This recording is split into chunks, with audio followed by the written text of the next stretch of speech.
A very good morning to all of you and welcome to the live coaching class for CA Intermediate. I am CA Ridhima Bhatia and we are doing heads of income. Up till now, we have covered salaries, house property and PGBT part 1. This is your second class for the topic profits and gains of business or profession. So before we proceed to the class, some very important concepts today. I think today's class will be one of the most practical, most interesting, most relatable class. Up till now, we just covered understanding of how we calculate PGBP income, what is profession, what is business, what is vocation, what types of income are covered under section 28, which is our charging section. Then we moved forward to how to compute it under section 29. Then we moved forward from the deductions part, which begins from section 30 in relation to building, section 31 in relation to plant and machinery, and then we went to depreciation section, which is section 32. There are certain concepts in relation to depreciation which are very important, which I take very quickly.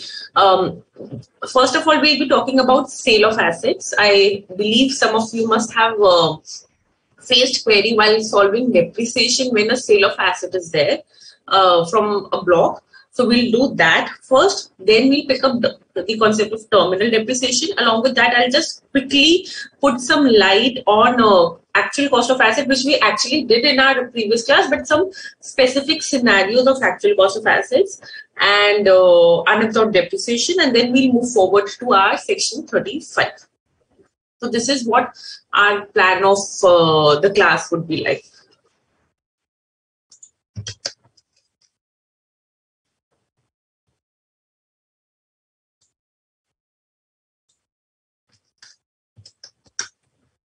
So let's begin today's class. Everyone, this is a very important concept. This actually is covered in a module in capital gain, section 28, which is actually part of capital gain chapter, but it talks about sale of depreciable assets. Sale of depreciable assets. Please pay attention here. How do you treat the sale of depreciable assets? Basically, on which you are charging depreciation, which is your block of assets. There can be two scenarios. I told you block. What is the block? Block is same class, same rate asset, right?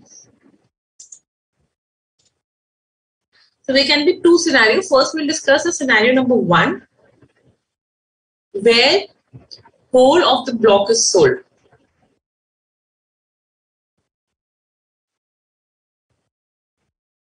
Whole of the block is sold. What is whole of the block being sold? Whole of the block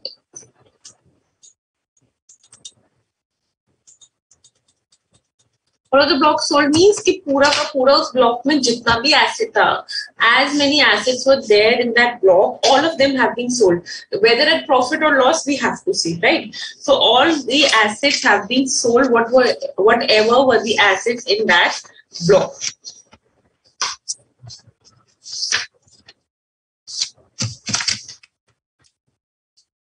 Now, how do you do sale of block? You calculate your WDV, right? Then you add additions, right? During the year. This is what I taught minus transfer or sale.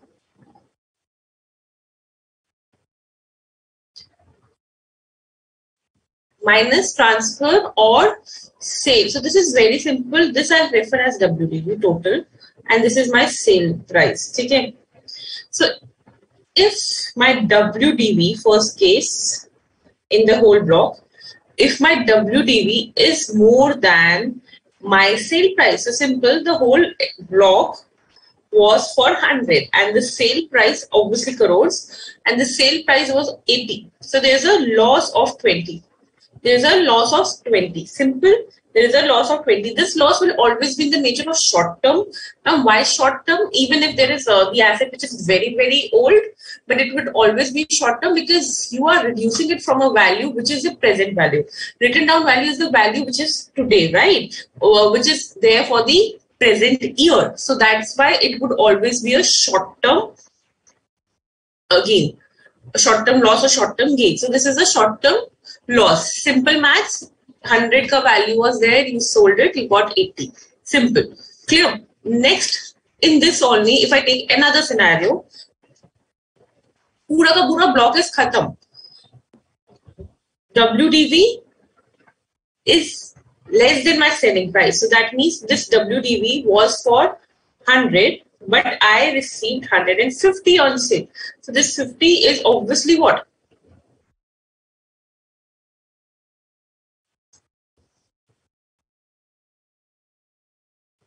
Is capital gain.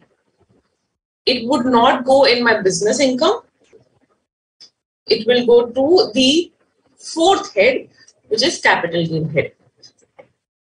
How it is treated in capital gain and all, that is different story. But simple such is sale of depreciable assets. Say if the whole block is sold, obviously if the sale price is more than WDV, it's a gain. If sale price is less than WDV, it's a loss. Is it clear? Second part is something interesting, and second part is something which actually confuses people. And second part is something, just a question must be there in your module in the depreciation wala chapter. Sale of part of the block.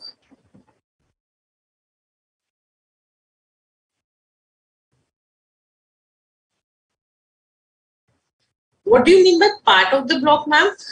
Part of the block is simple, that there were, so let's talk about plant and machinery. There were 3 plant and machinery at the rate of 15%. I added one more during the year. Now there are 4 plant and machinery, but I sold one of them. I sold one of them. So there is a part of the asset which is sold. There is only part of the asset which is sold. Now what happens in that scenario? Let's try to understand this. Now this is very important, but if you will apply the concept, it is easy.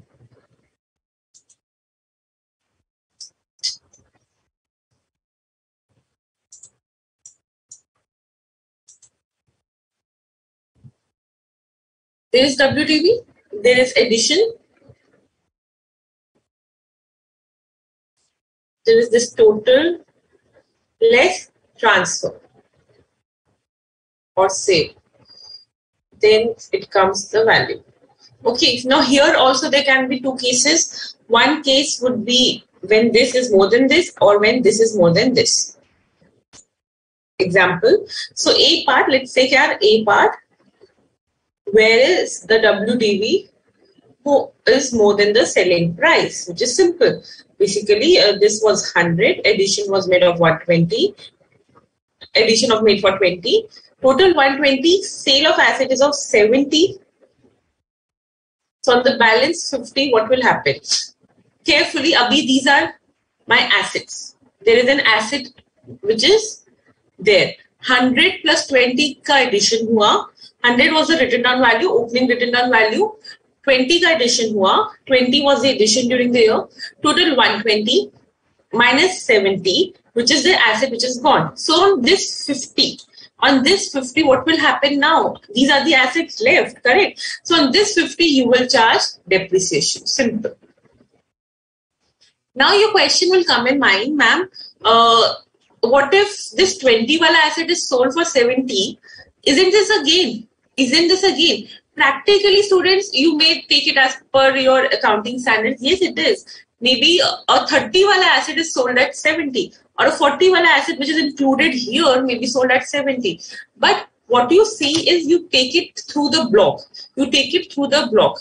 Even if whatever the written down value of the asset is in particular, which is being sold. In particular, which is being sold. So if A, B, C and D assets are there in this block, and C asset is being sold, and C asset being sold, whose written down value would have been 30.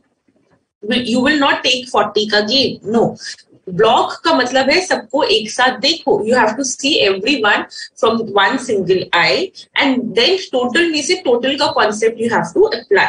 There is no particular relation to calculate gain or loss.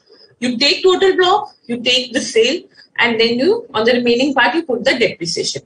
The remaining part which you have to see is very critical, that whether this remaining part is if this asset is sold or it is sold from the opening value. Addition में से तो sell नहीं हुआ. That means whether the asset sold is not from the addition or not. Why? To see that 180 days wala condition. What if, please take this example clearly. this 100 ka asset, there were three assets here.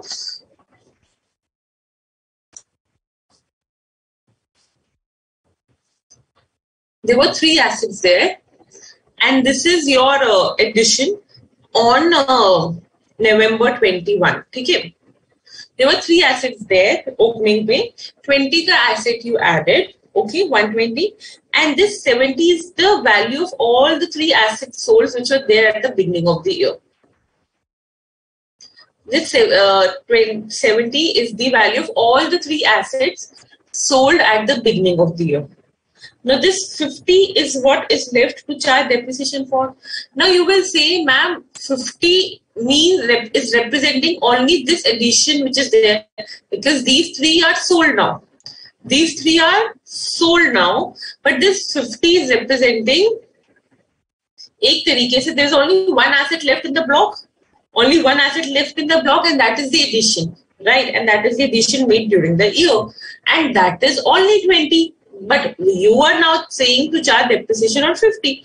Karo, no problem. Charge it at 50, but you will charge it at the rate of 7.5%. Because the only asset left here is the addition which was made during the year, but for less than 180 days, used for less than 180 days, then this would be charged at 7.5. So simple funda, if I can explain, is that first reduce it when there is a part of the sale.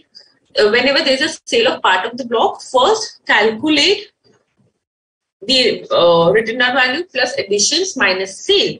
Then see this value pay you have to charge depreciation, that is clear. But have to be careful on the rate is that the asset which is remaining here is which asset? The asset which are remaining here are which assets? Simple. Another case, if I take in this scenario itself,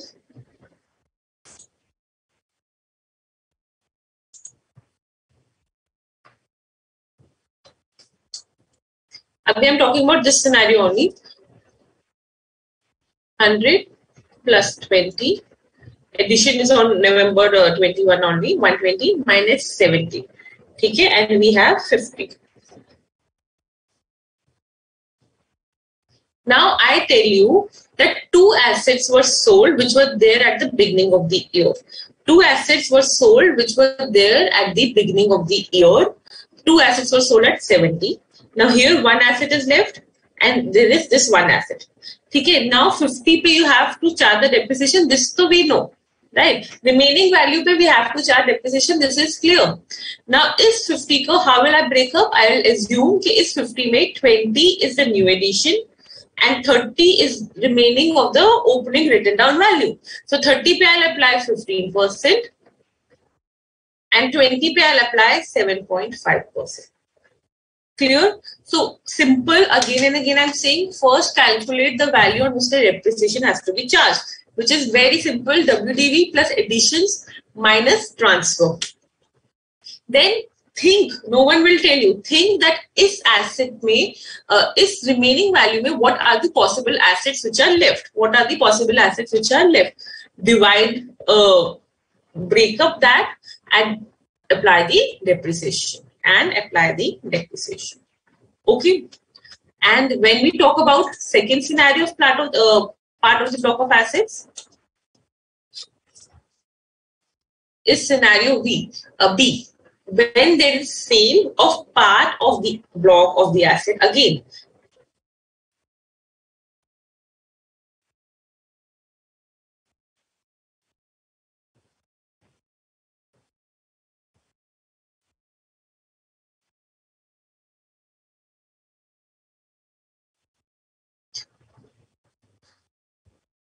Where WDV is less than the sale price. WDV is less than the sale price. Some example, 100 plus 20, 120 minus 160. Now listen carefully, this is important and this will make you scratch your head. Now what has happened? There were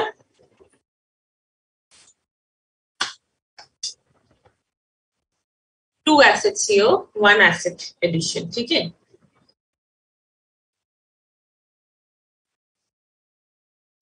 100 plus 20, 120. Now this is the sale price of two assets which were there at the beginning of the year. This was the sale price of two assets which was at the beginning of the year, which was sold for 160. Which was sold for 160. Now this is a part of the block of the asset sale, but when I reduce it from the addition, 50 complete, 40 complete is coming as the balance. Now you will say, ma'am, what will we do now? 100 minus 60 को capital gain में ले लिया and 20 पे depreciation charge करे. Whether 100 minus 60 should be taken to capital gain or on 20 depreciation should be charged? The answer is no. Simple. Whenever a situation, typical situation like this comes, that there is a part of the sale of the asset, part of the block is sold, and the sale price is more than the written down value plus additions, which is this.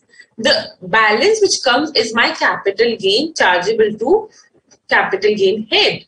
Simple. Ma'am, what about the asset which is still there? This asset which is still there, shouldn't we charge depreciation on it? No. We will not charge depreciation on this. With this, the block value is coming as gain and everything is charged in the capital gain head. So can I sum up that there are four scenarios typically when there is a sale of depreciable asset divided into two parts each. One is when there's a whole block of asset is sold, and that is very simple. WDV more than sale price, there is a loss. WDV less than sale price, there is a gain. Pura ka pura block has been sold. Khatam. But when there is a part of this asset being sold, then there are two scenarios again. WDV plus additions more than sale price, WDV plus additions less than sale price. Whenever there is WDV plus addition more than sale price, there would be some value left. On that value, you have to calculate the depreciation. On that value, you have to calculate the depreciation, but be mindful of what are the assets left and apply the rate. Whenever WDV is less than the sale price, is simply whatever the net value comes is my short-term capital gains. Full stop. Clear?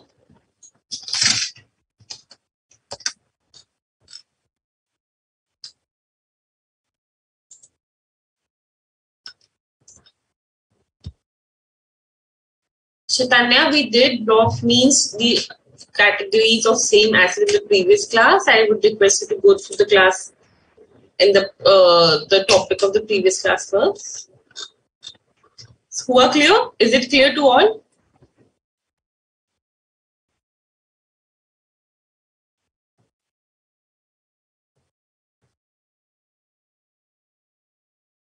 Gayatri, your doubt is clear?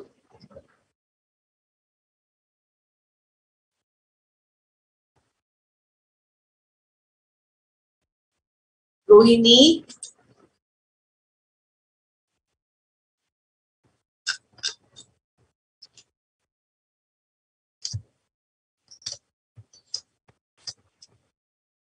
So in case any of you have a doubt on the sale, you will do the question, it would be clear.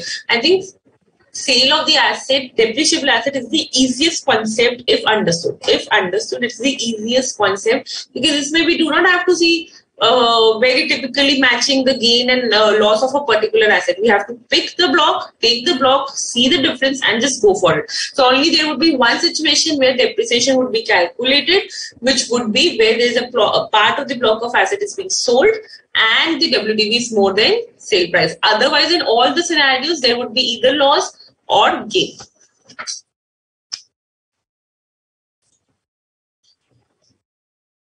Next, this makes me to come to a concept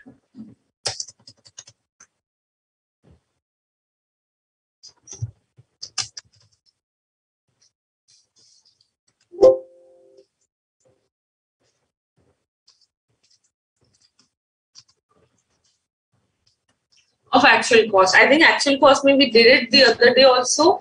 That 10,000 say zyada, if the price is being paid in any other mode, then we will not take it. We will not consider in the block of assets to charge depreciation. And then we also did that how you have to reduce subsidy, you have to add trial cost, you have to add charges if credit not taken, you have to add travel, your interest on loan up to the installation. All of that thing is pretty much clear, correct? But few things, there can be few very typical scenarios where the actual cost of asset has to be seen, that what is the actual cost of the asset. This is very important when I talk from a final level of view, but since there is one question, one illustration here for you, so I'll just quickly put a light on actual cost of assets in this very typical scenario. See, generally what you do, you go to market, you purchase an asset, you get the cost of it, and then you add less the installation charges and subsidies, correct? But in some situation, the asset may not be purchased with this simple task, as in you are not just going to market. Maybe you are purchasing it in a second-hand basis. Maybe you are using your personal asset into business asset now, or maybe this asset has been gifted to you by someone, right? There can be various situations, right? So in that case, what could be the actual cost? In that case, what could be the actual cost? So this is what we are going to discuss. So let's take very simple cases. I will not take it through all.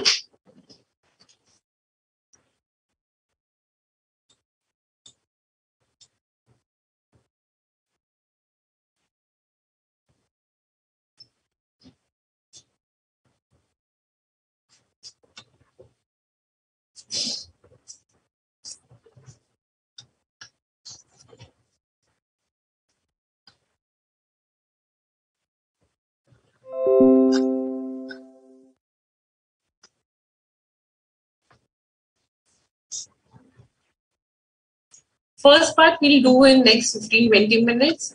Second part we will go.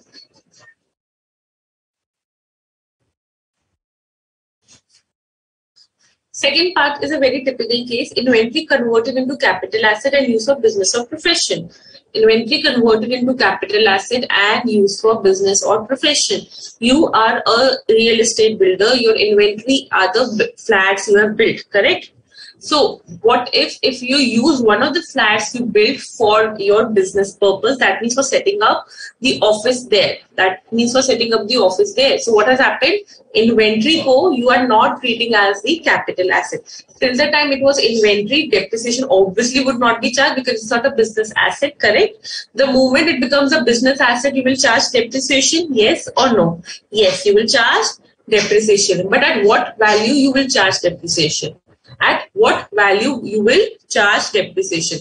We charge depreciation on actual cost, right? But what would be the actual cost in this typical scenario? It would be the fair market value of such inventory on date of conversion. So if the fair market value was 10 lakhs of that building on date of conversion, then 10 lakhs would be the actual cost, which would be added in my block of assets. Simple? Yeah.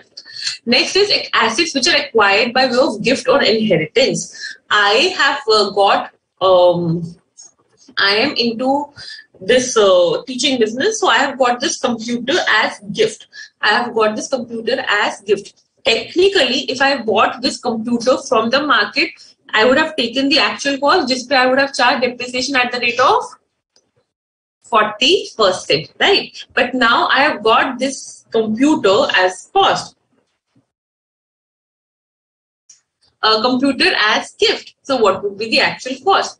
So the actual cost simply would be the cost to the previous owner.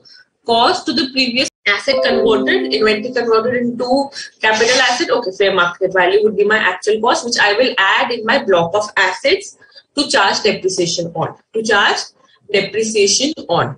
Asset received as gift, cost to the previous owner minus depreciation allowable to the assessee as if the asset was the only asset in the relevant block. Matlab, if computer was owned by my father for 4 years, so 4 years the notional depreciation I will reduce, and at that cost I will add it in my block of assets.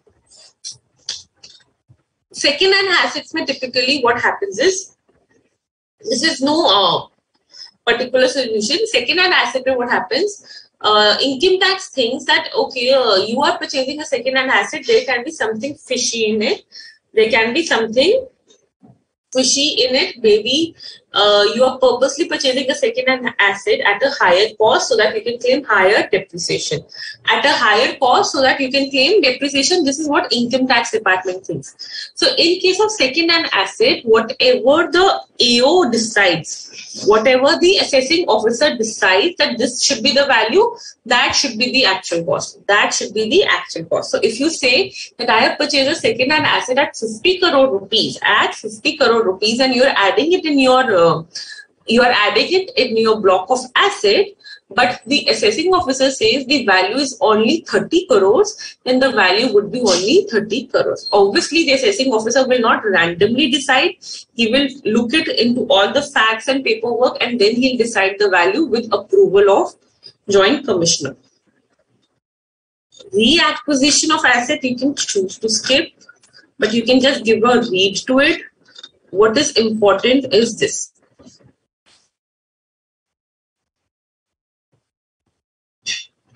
Building previously the property of assessee. Now what has happened? Take a scenario. If all the cases you will understand with an example in mind now, you will quickly relate to it. But if you just blandly read it, it will just go above your head. So take an example in mind and then try to understand. Building previously the property of the assessee.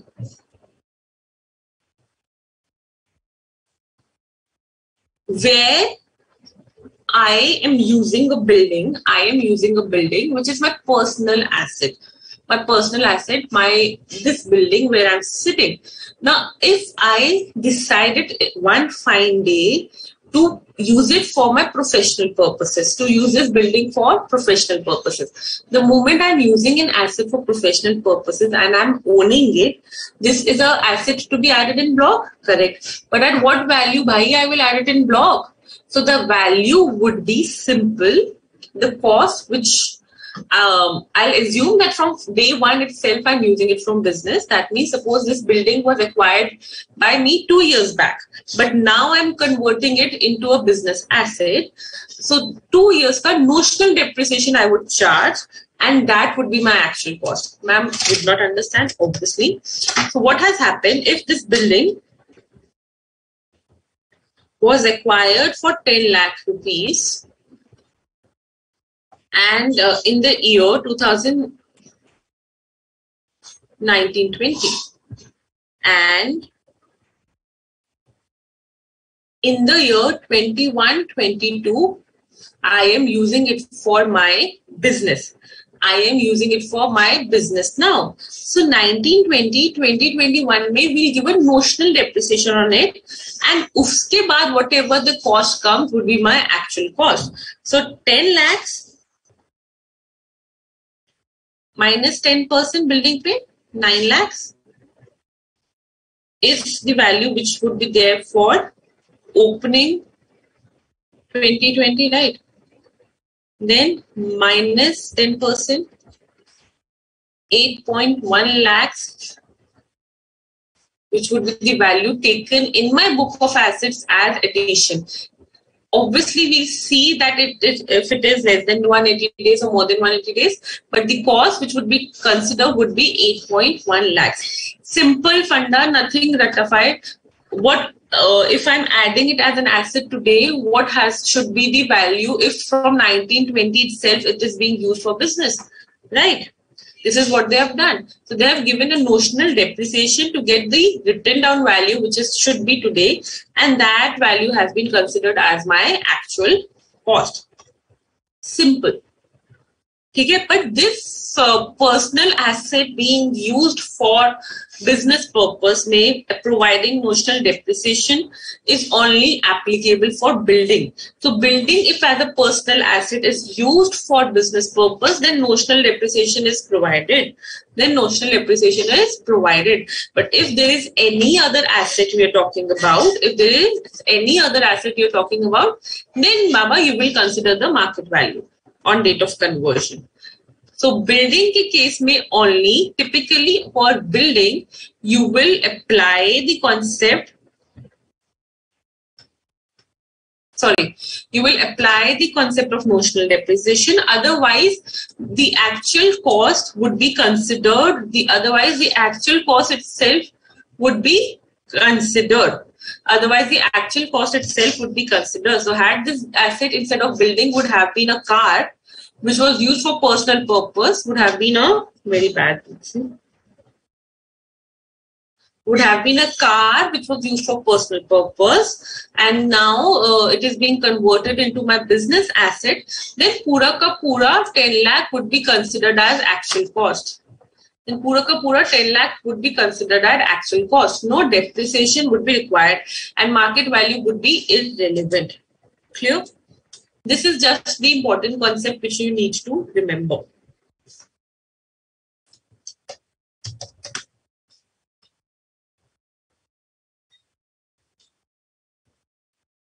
Rahul, please ask the house property related questions later because it will disturb the flow.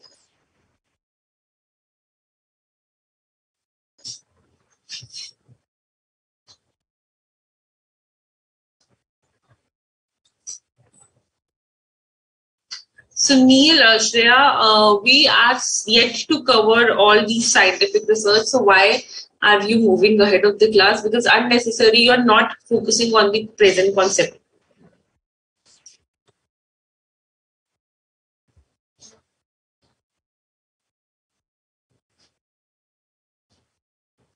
When I say typical, I mean that these are the scenarios which happen rarely but are important.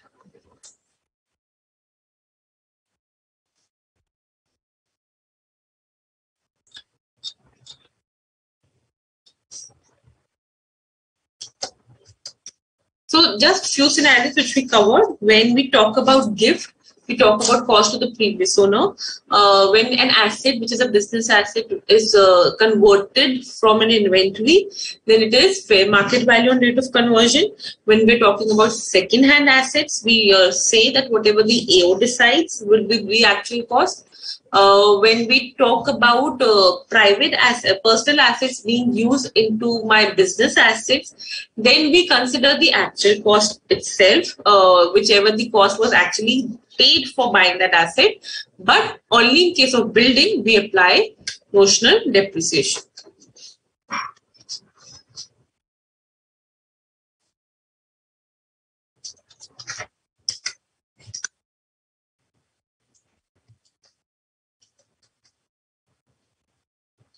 Clear हुआ?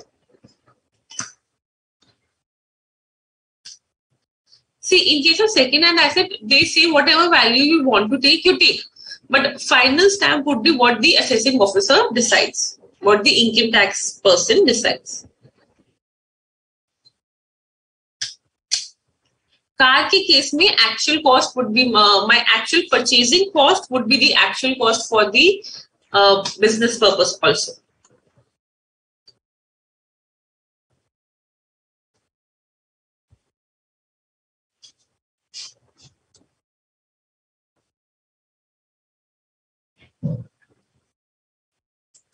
Brinda, is it clear?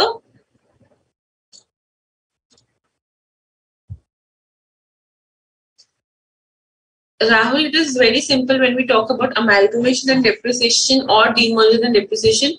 Divide the whole year in two parts, two number of days. 1 day is basically, it's just your unitary method. Days before amalgamation, days after amalgamation. Simply on unitary basis. So suppose after 129 days amalgamation happened and my total depreciation for the year is 1 crore. So 1 crore into 129 divide by 128 divide by 365 for the predecessor, and remaining 365 minus 128.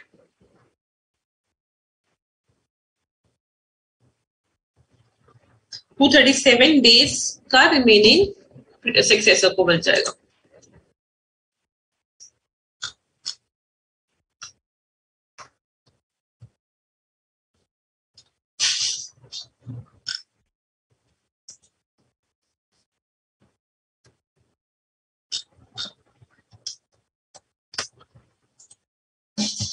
Now, one more very, very, very interesting concept which we are starting is the concept of terminal depreciation.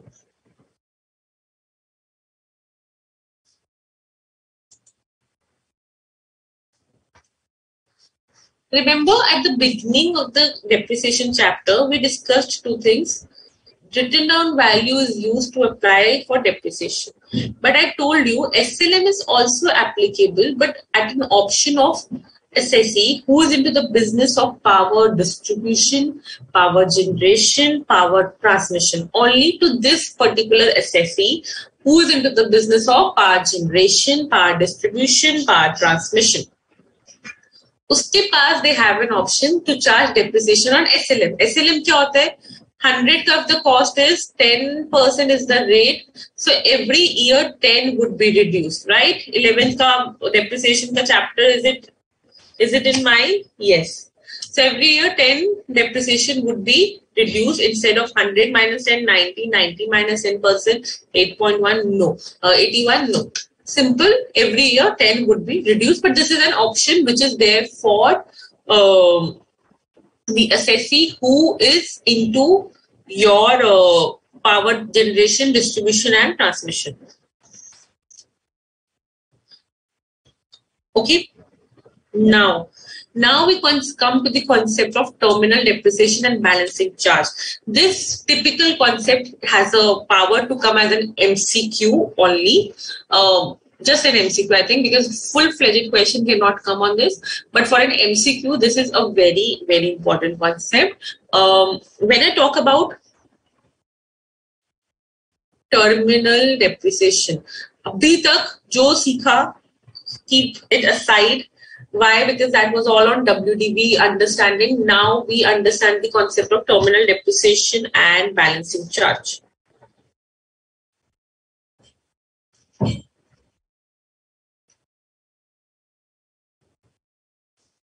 Only for those assets on which SLM is charged, on which depreciation is charged as per SLM.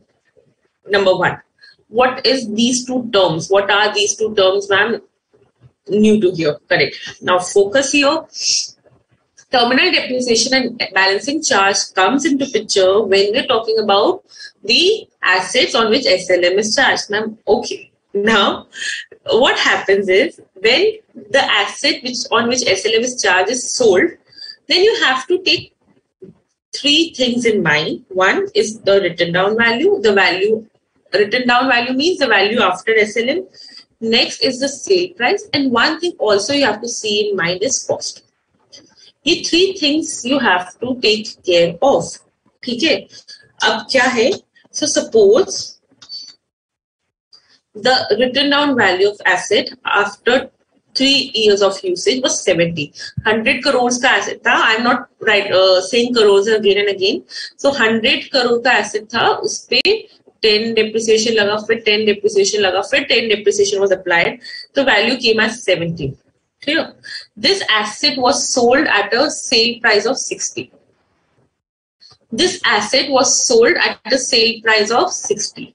Now there is a loss. You say, but there is a loss of 10. No. This value is set as terminal depreciation. This 10 which is left, this 10 crores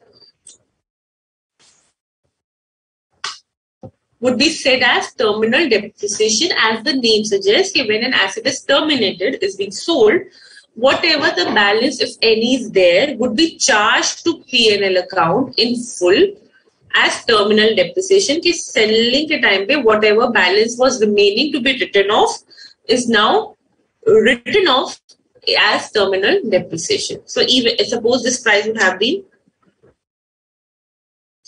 Instead of 16, let's take this price as 15.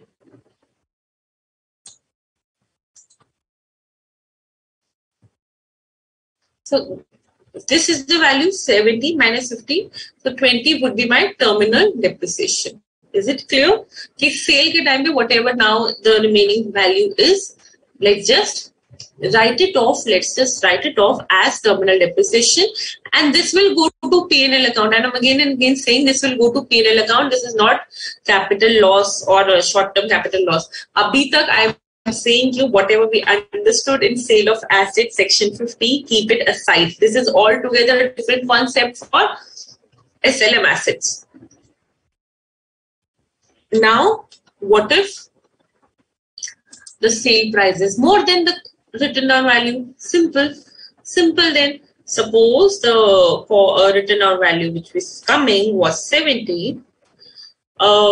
Sale price is 85. Then the remaining 15, this excess is balancing the charge. This is my income credited to P&L account. Simple सा accounting लगाओ, journal entry apply करो. Sale price as in cash account, you received cash debit to written down value to the balance which is going to balancing charge account, which is in my credit of P&L. Simple. So this 15 is my income, and income we use as a technical term called balancing charge, which means balancing the charge.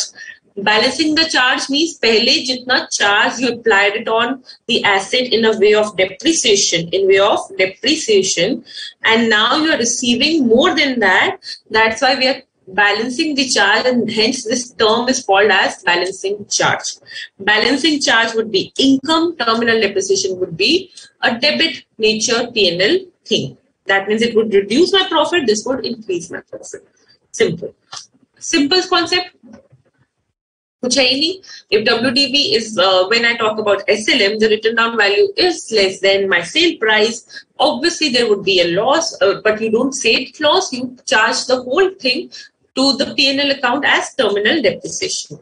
If WDV is if the sale price is more than WDV, if the sale price is more than the WDV, then there would be net positive result, which would be balancing charge. Samajh aaya? Yes. But here, one thing I told you beginning mein, WDV dekhna hai, sale price dekhna hai, cost is also to be seen. But you will say, ma'am, cost though you did not apply in any concept. I'll apply it now.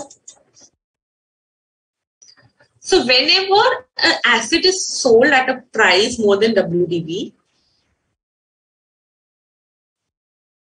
whenever an asset is sold at a price more than WDV,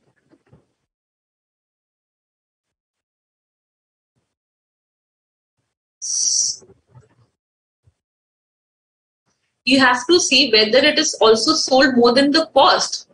Matlab, if this asset is sold at 125, if this asset is sold at 125 at more than the cost.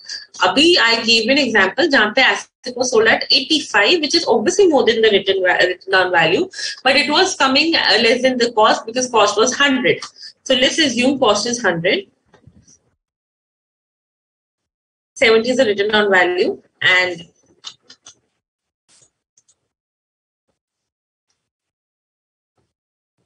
$125 is the sale price. Now what will you do?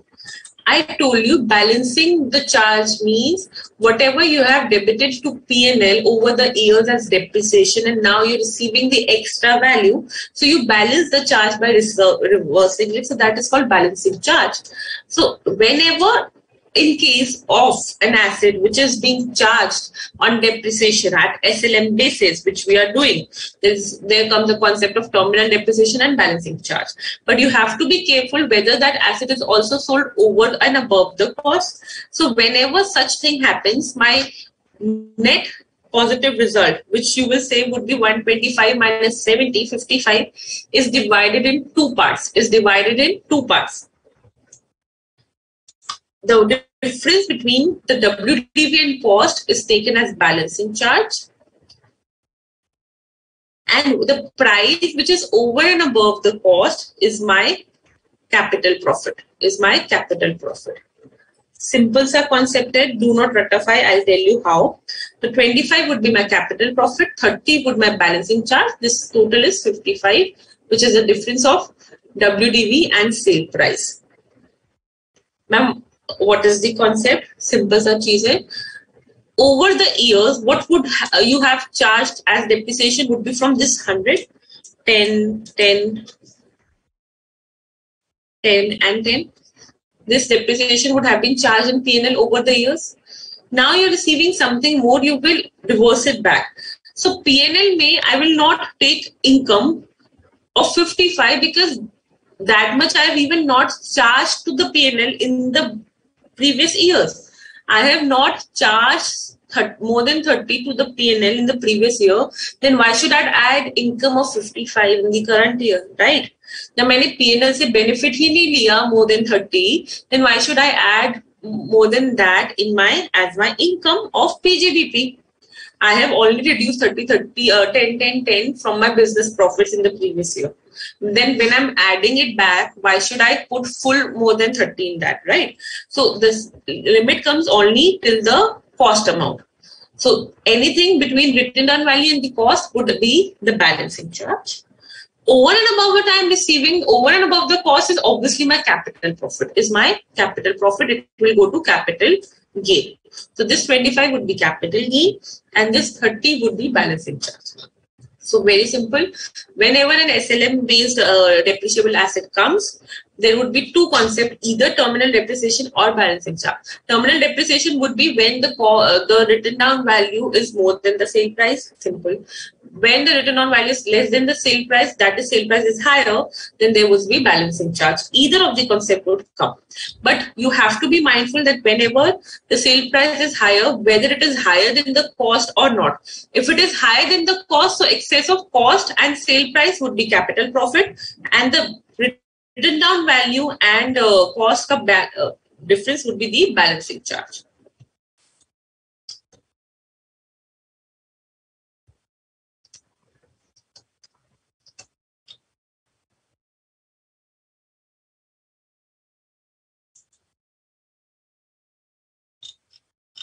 Whenever you get stuck, now apply accounting concept, apply your journal entry and think, where is the profit and income going?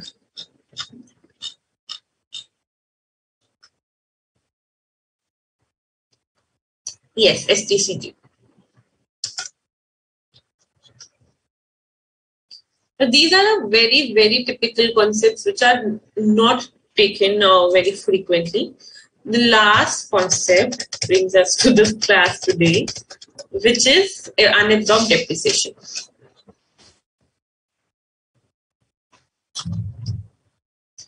This you will clearly study when we talk about set off and carry forward, but let me just explain you the concept of unabsorbed depreciation because it's part of section 32.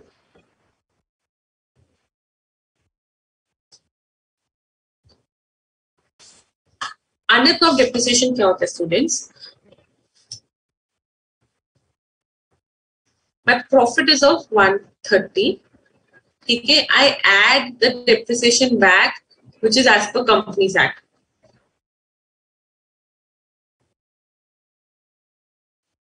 It was 50. I added it back. 180.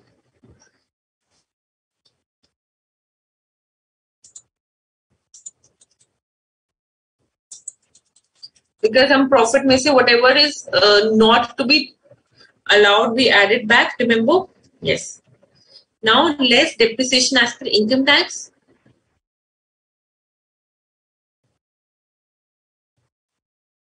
Suppose depreciation as per income tax is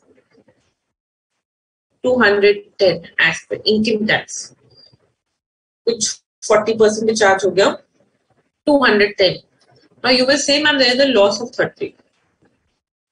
I say there is no loss of 30. There were sufficient profits. This 30 as this is my unabsorbed depreciation. This depreciation was not absorbed by my profit. So this 30 is my unabsorbed depreciation. So this unabsorbed depreciation would be carried forwarded to next years, and then it would be settled from those profits. And this can be carried forwarded for an unlimited period. Ma'am explained. So now when the next year the profit is 200, depreciation as per Companies Act was 100, I added it back, 300, minus depreciation as per income tax for the previous year, suppose for 22-23 now I'm talking about, this was 21-22. Depreciation for the previous year 22-23 is 180. Now we are left with 120. 120 will minus unabsorbed depreciation of the previous year being brought forward. So 90 would be my taxable profits. So the income tax says we will give you the benefit. We will give you the benefit of depreciation if not adjusted in the current year itself. We will take it forward to the next year, and from next year profit it would be reduced. This is the concept of unabsorbed depreciation. But unabsorbed depreciation can be carry forwarded to n number of years. Till the time it is actually settled, you will carry forwarded. Okay. Set off and carry forward concept would be more clear with set off wala class, but this is again to understand the concept. Now we move forward. I hope everything is clear. Now take a 30-second break and then we move forward to our next concept. Very, very, very important concept, scientific research.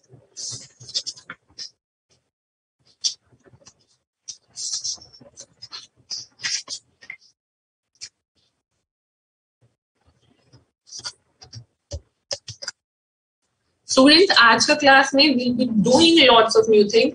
I request you to connect it as clearly as possible. Unabsorbed depreciation, if carry forwarded, would be set up from PGBP Sushil. I just touched the concept. More clarity would be with set off wala part. Bhavna, where does the capital gain of 25 will go when selling price is more than the cost price? 25 would be capital gain ka part. TGBP may you will not take more than anything which was charged to the profit. मतलब जितना benefit आपने लिया है in the form of depreciation by reducing it from the profits over the previous years, more than that you cannot add back. More than that you cannot add back.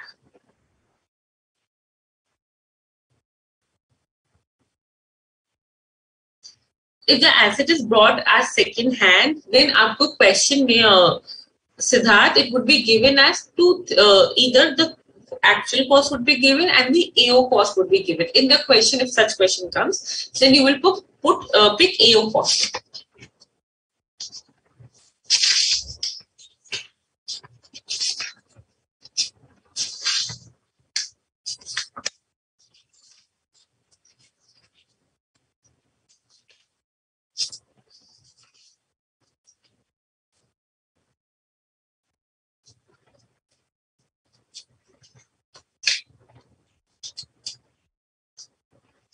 If you haven't done, do illustration 3 and 4. You will have a clarity on it. And balancing charge के लिए भी read it. Now we'll come to scientific research.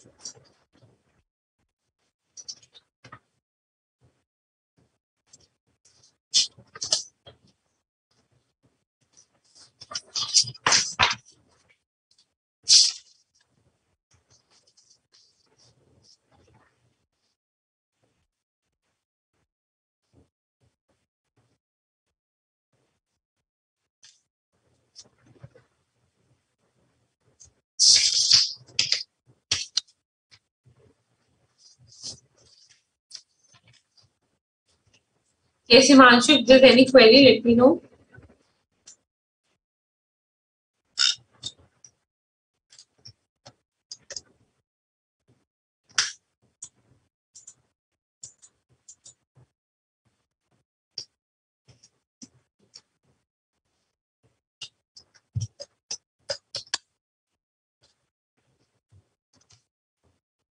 let's begin.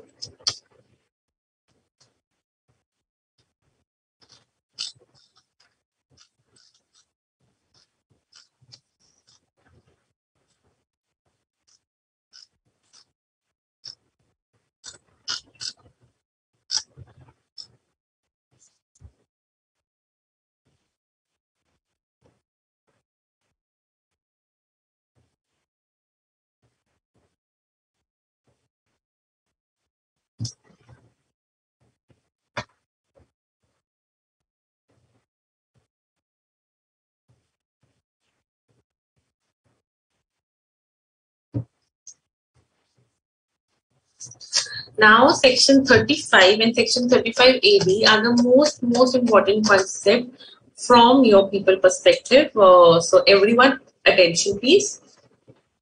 Expenditure for scientific research. Scientific research is something which has been into great demand in the past 2 years when there was COVID vaccination being developed. So, scientific research क्या होता है?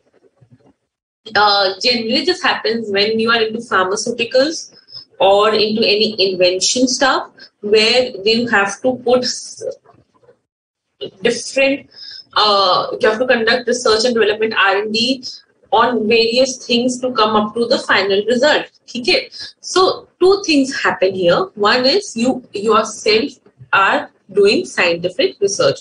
You yourself are doing scientific research. You are an assessee who is into scientific research. Again, students always remember two things while doing PGBP.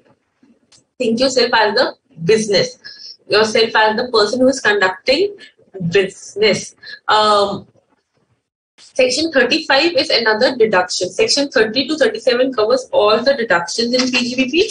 Section 35 is another deduction which we will be taking forward.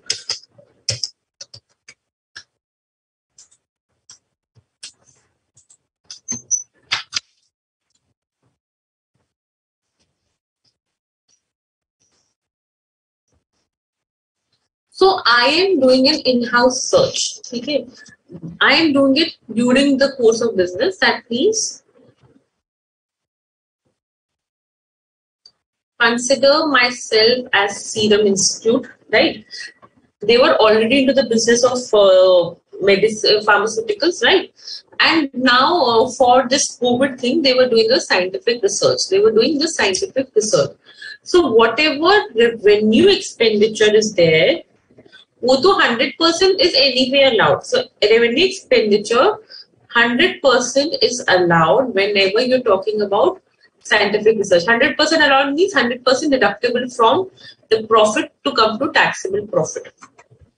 Ma'am, इसमें क्या नया है? Revenue expenditure is anyway allowed when you're talking about business, right? That is correct. But along with that, any capital expenditure also. Along with that, any capital expenditure is also 100% allowed. It's also 100% allowed except for the value of land. Except land. Now, what does this mean? Capital expenditure, see, basic maths, revenue expenditure goes to P&L account, correct? Basic accounts. Capital expenditure is treated as part of balance sheet, correct? But here, when you are into scientific research, capital expenditure is also deductible from profit. That means what? Profit may say more amount is getting reduced. That means less amount of taxable income, correct? Less amount on which you have to pay tax. So for scientific research, if you're into the business of scientific research and during the course of business, you are conducting any research, so उसके लिए revenue expenditure is 100% deductible. Capital expenditure is also 100% deductible. Ma'am, example. So if I'm conducting a business, if I'm conducting a scientific research in a new building altogether, so this building the cost would be reduced. Plant and machinery, whatever I used for scientific research, that would also be reduced from the profit. So in questions, most of the time, an adjustment will come where capital expenditure would obviously not be reduced from the P&L, which is given to you. But when you're solving it, you will reduce the capital expenditure from the P&L amount and a lower profit would come. Okay, but except land, ma'am, what if building and land both ka value is given together? You purchase building and obviously purchase the land to it, then separate the amount. Ma'am, if it is not separable, then calculate the as per fair market value, calculate the land ka value and reduce it, and then come to the value. So what is the benefit when we talk about scientific research? One is revenue expenditure is allowed, but along with that, capital expenditure is also allowed. Allowed means deductible from profit. Clear? But except land. Now, this is a situation when you are already running the business, you're already maintaining P&L accounts. But what about if before commencement of business, if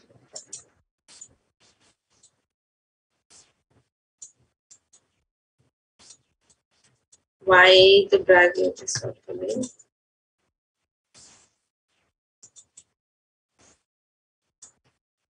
So, yeah. If before commencement of business you have done certain things, because sometimes what happens, your whole business ka base is the scientific research. Okay, before commencing business you are doing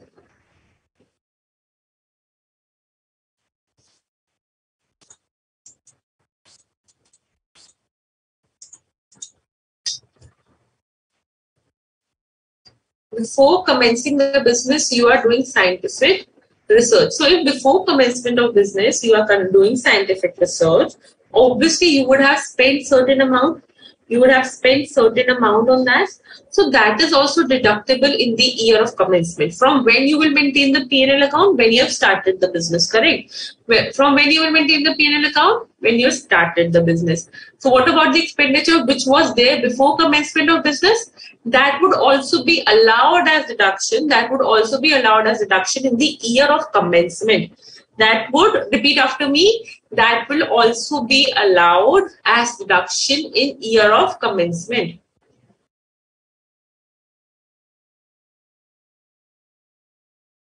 So let's say my year of commencement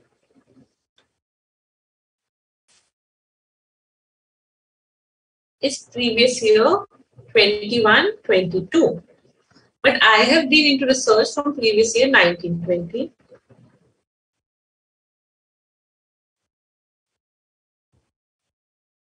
So I have been to research from previous year 1890.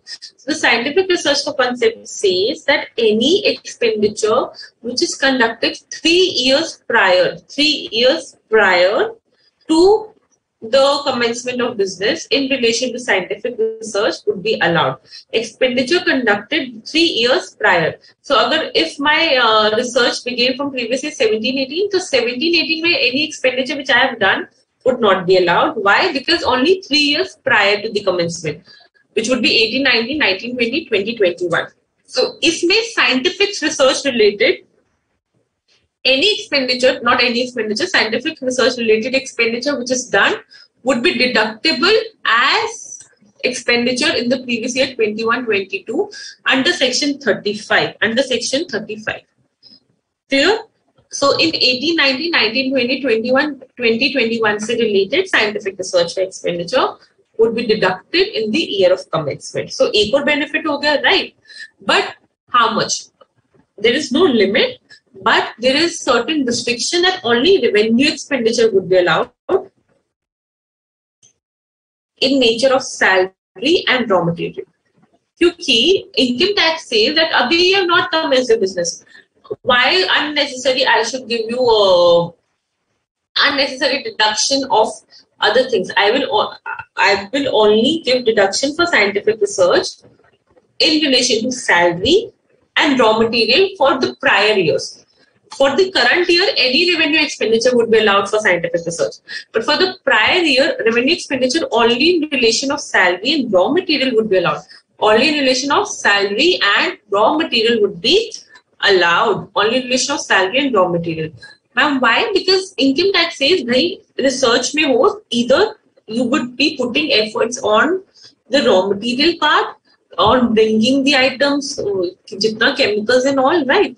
Or you would be giving salary to the researchers. This is other nothing. And also salary may only the salary part, not the purposes part. You're at lower level, that is not that mandatory, but only the salary, not purposes. So 3 years plus salary and raw material cost in relation to scientific research would be deductible once the business starts, because P&L will only come into picture once the business has started.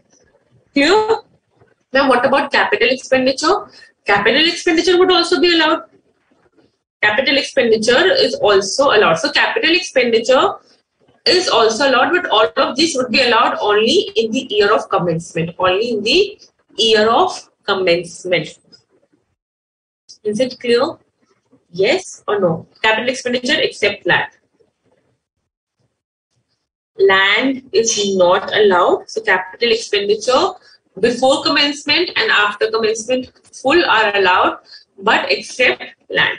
And it is allowed in the year of commencement. Revenue expenditure prior to 3 years only, and that too of revenue expenditure in the nature of salary and raw material. Clear? Next thing, up now since capital expenditure pura ka pura is being allowed, will I charge depreciation? The answer is no. When building ka full deduction I am taking, in my P&L. Depreciation क्या होता है? Dividing the cost over the various span of years, right? Correct? That is the concept of depreciation. But when I am claiming full depreciation, full cost as deduction, would depreciation would be allowed? No.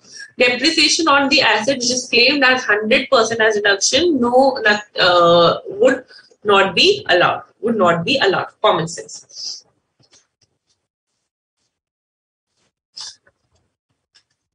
But another thing now,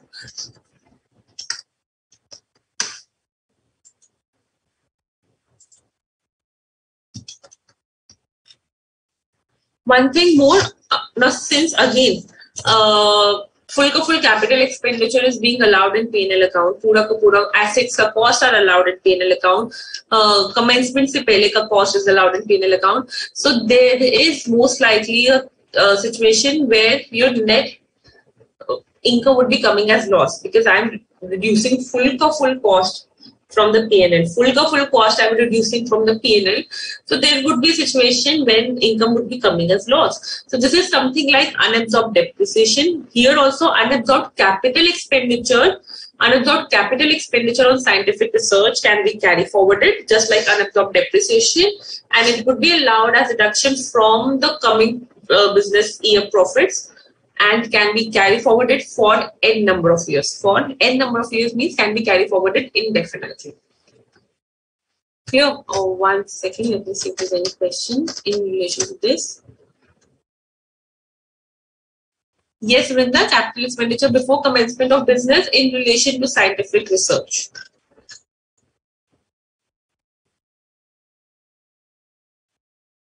So capital expenditure before commencement ka, you will claim it in the year of commencement, number 1.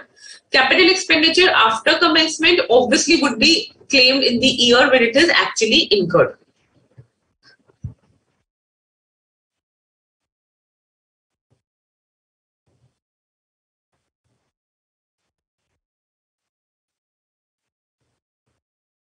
Rekha, there is no question in your book in relation to terminal depreciation. I'll give it as an MCQ for practice later.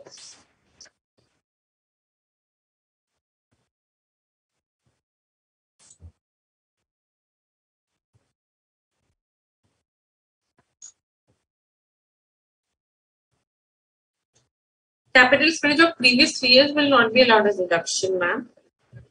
Capital expenditure of previous revenue expenditure of 3 years, there is a ceiling limit for 3 years revenue expenditure. Matlab, commencement of business say 3 years pehle, whatever revenue expenditure in nature of salary and raw material would be allowed in the year of commencement. Number 1. Number 2, capital expenditure, any capital expenditure in relation to scientific research before commencement would be allowed. It's not that there is a 3-year limit to it.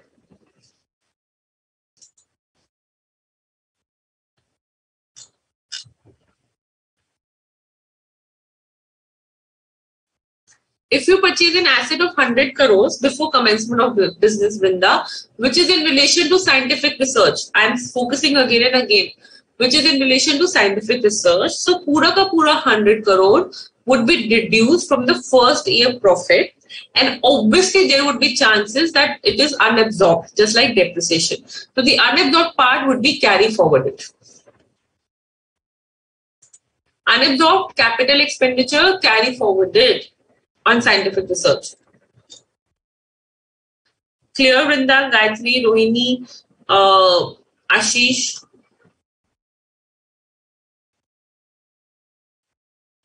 Ashish, capital expenditure would not be included in balance sheet. See, again, do not mix Companies Act and do not mix income tax. Income tax means you do not maintain balance sheets. Income tax means you calculate the profit which has to be taken as my taxable profit under the head PGBP. To calculate that profit, please listen carefully. To calculate that profit, we are reducing the deduction from section 30 to 37. One such deduction is section 35, which includes capital expenditures also, revenue expenditure also, in relation to scientific research, subject to the limits which we discussed. So, usse mera balance sheet is not hampering because balance sheet is a part of Companies Act. It is not part of income tax. Okay? Income tax mein you are just calculating the profits. No ceiling limit, Baba. Ceiling limit for 3 years is not for capital expenditure, only for revenue expenditure. Capital expenditure prior to business, I am saying again and again, Amrita, deductible in the year of commencement.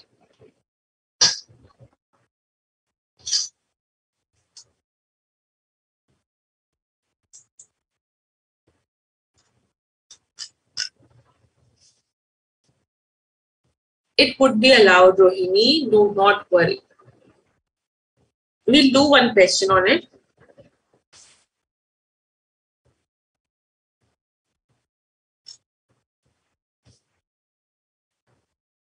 Clearly, exactly, Pooja, it's the same. Like unabsorbed depreciation, but the capital expenditure carry forwarding, I'm saying. If you have loss in the commencement year, then you'll have more loss by reducing all these items. So my minus 100 loss will also be, there would be more loss, right? Revenue expenditure in any which way you have to allow it in the year, then it would become part of my losses. Baki unabsorbed capital expenditure would be carry forwarded. I'm again and again saying unabsorbed capital expenditure on scientific research. I'm not saying unabsorbed revenue expenditure. Unabsorbed revenue expenditure, I'm not saying, I'm saying unabsorbed capital expenditure. Because revenue expenditure would make my losses more bigger, and that would be my brought forward loss. And unabsorbed capital expenditure is segregated from losses, because unabsorbed capital expenditure would be carried forwarded for indefinite period, and losses are carried forwarded for a limited period. Ria, what is the question? What is depreciation claim meaning? Correct, Sutra. Correct, Rohit.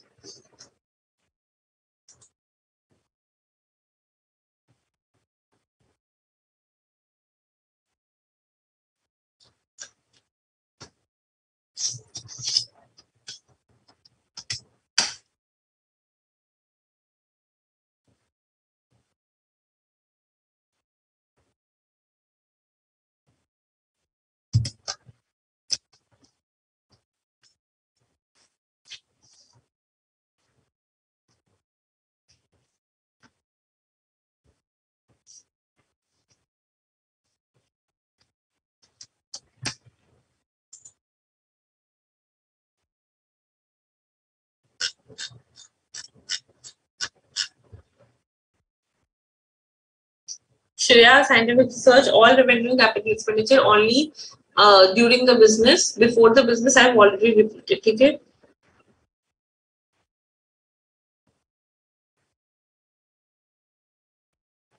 Correct, Siddharth. Capex would be carried forwarded if not absorbed. Whether of the prior business or whether during the current year.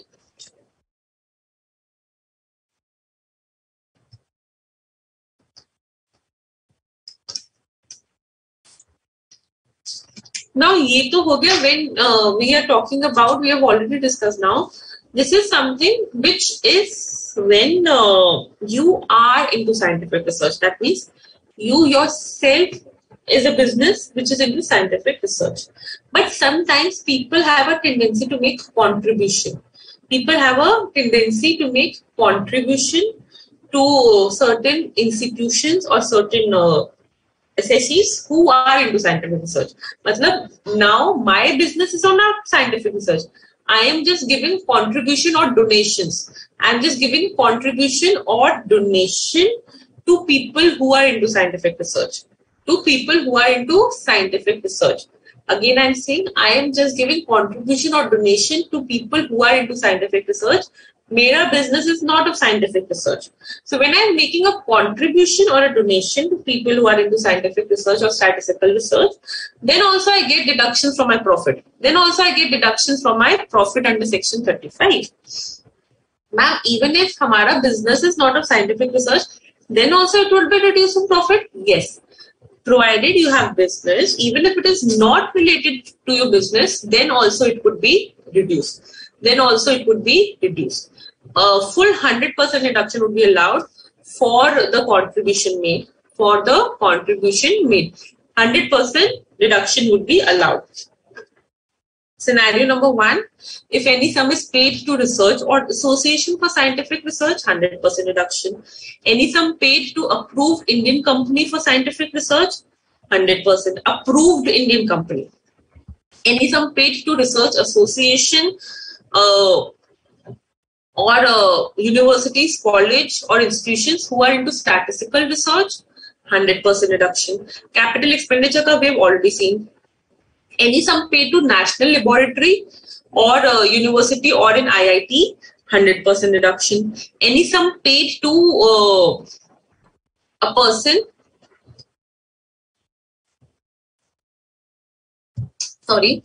any sum paid to a person who is into the business of biotechnology, or into the business of manufacturing or production of article or thing as per a schedule, 100% deduction. 100% deduction. Sorry, this is not to any sum paid. This is for the company who is into this business. Actually, 35(2)(a)(b) ka relevance, it is not very much there. Actually, what used to happen in earlier years, instead of 100%, you used to get 150% reduction. That means even if you're contributing 100 in some particular cases, you were getting a reduction of 150. And for 35(2)(a)(b), do not get confused. Let me just take an example. 35(2)(a)(b) is not relevant in today's time is because pehle 35(2)(a)(b) is not about contribution. It is also about a company assessee who is into a business of biotechnology. So pehle kya hota tha, if they are a company into the business of biotechnology, if they used to spend 100, unko deduction milta tha for 150. What did I say? They used to get 150% deduction. So that's why this section was very relevant at that time. This section was very relevant at that time. But now the limit is of 100% only. Now the limit is of 100% only. So if you are a company who is into scientific research and you are engaged in the business of biotechnology or manufacturing of a particular article, and you are an approved in-house research and development facility, then you get 100% deduction. This is something similar to what we just did. 100% revenue and capital expenditure deduction, but not of land and building. Ma'am, you were saying the capital expenditure is allowed for building. Not all, only exception is land. But now here it is written not of land and building. This was to confuse you now. Land and building the capital expenditure is not allowed under section 35(2)(a)(b). But under section 35 subsection 1 clause 4, where all capital expenditure are allowed, in relation to scientific research, in relation to the business carried on by assessee, usme he can claim for building. But not for land. So what did I say? If I am an assessee and who is into the business of biotechnology, I will claim scientific research ka deduction under section 35(2)(a)(b). Under section 35(2)(a)(b). But I will only claim for revenue and capital expenditure. I'll only claim for revenue and capital expenditure. But for capital expenditure, I cannot claim for land and building under this section. But under section 35 subsection 1 clause 4 may capital expenditure of at least building I can claim. So this section does not hold relevance in the sense means 35(2)(a)(b) is now something related to 35(1)(1) and 35(1)(4). But earlier it was 150%. That's why there was segregation. So just wipe it off from your mind. Simply understand in-house research may full revenue and capital expenditure is allowed, except land. In-house research may revenue expenditure of previous years, maximum up to 3 years for salary and raw material is also allowed. Capital expenditure is also allowed prior to commencement, but in the year of commencement it is allowed. If I'm into a biotechnology business, I will claim deduction under section 35(2)(a)(b).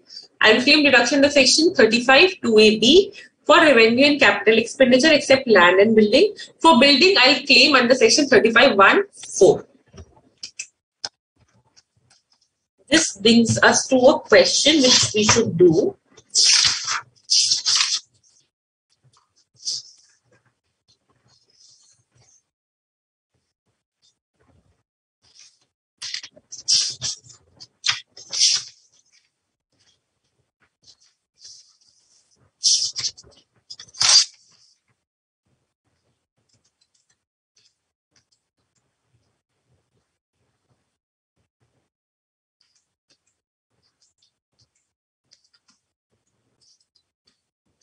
Mr. A furnishes following particulars for previous year 21-22.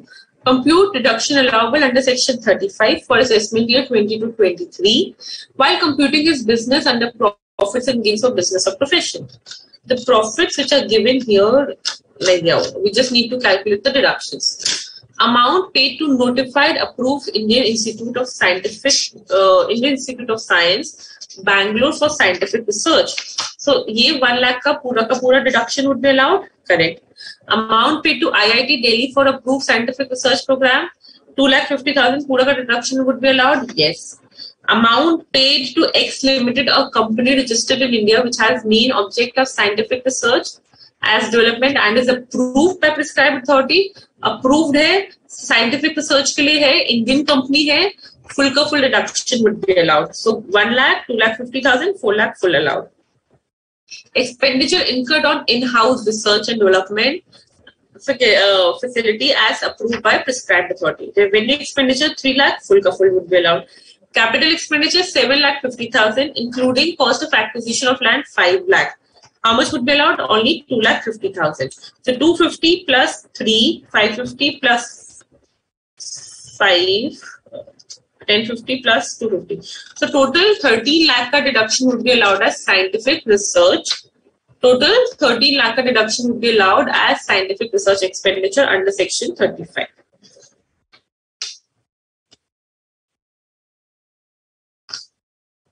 So with this, we'll take some 10 minutes ka break. We'll come back and we'll do 35AD, another important, very, very important section.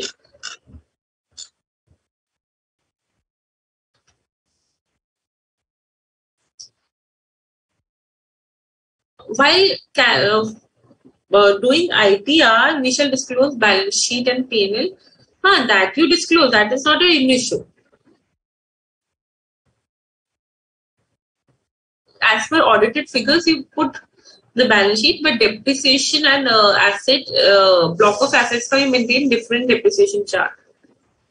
Speculative pay, I'll come. Shreya, please stick to the topic. Usse related questions if you'll ask.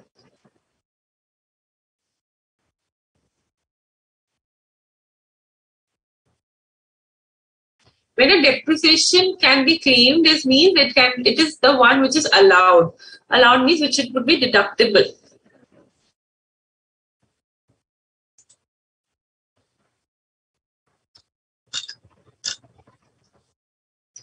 land or Ankit, land and building में से only building would be allowed, land would not be allowed. If building is not separable from the land value, then land का fair market value you calculate, reduce it and then take it building का value.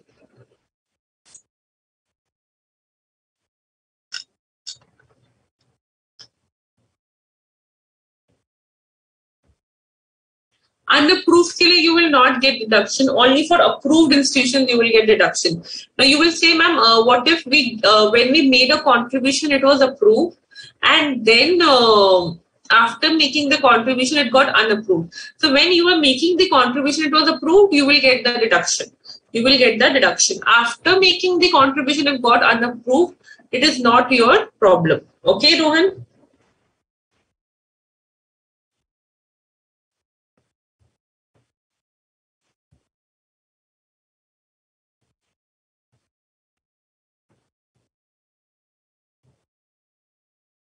When full of the asset you're claiming as deduction, then the actual cost would be nil. The actual cost would be nil.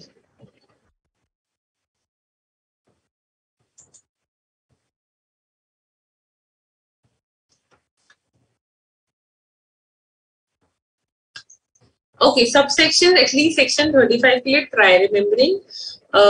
If can't, at least write under section 35. But 35 may remember 35(1)(4) is specifically for capital expenditure. At least that you remember, Siddharth, okay? But obviously if you can remember all, nothing like that. Revenue loss is not carry forward is wrong statement. Revenue loss comes under the category of business loss. It comes under the category of business loss and that is carry forwarded.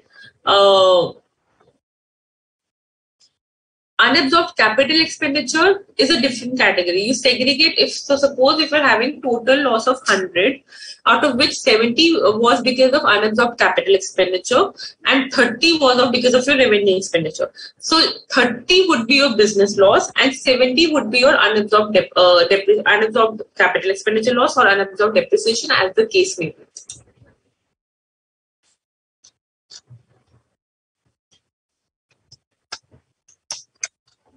Slowly, you will sink into the concept. Do not worry. We'll come back in another 10 minutes. We'll come back by 8:35 and we'll resume. Okay?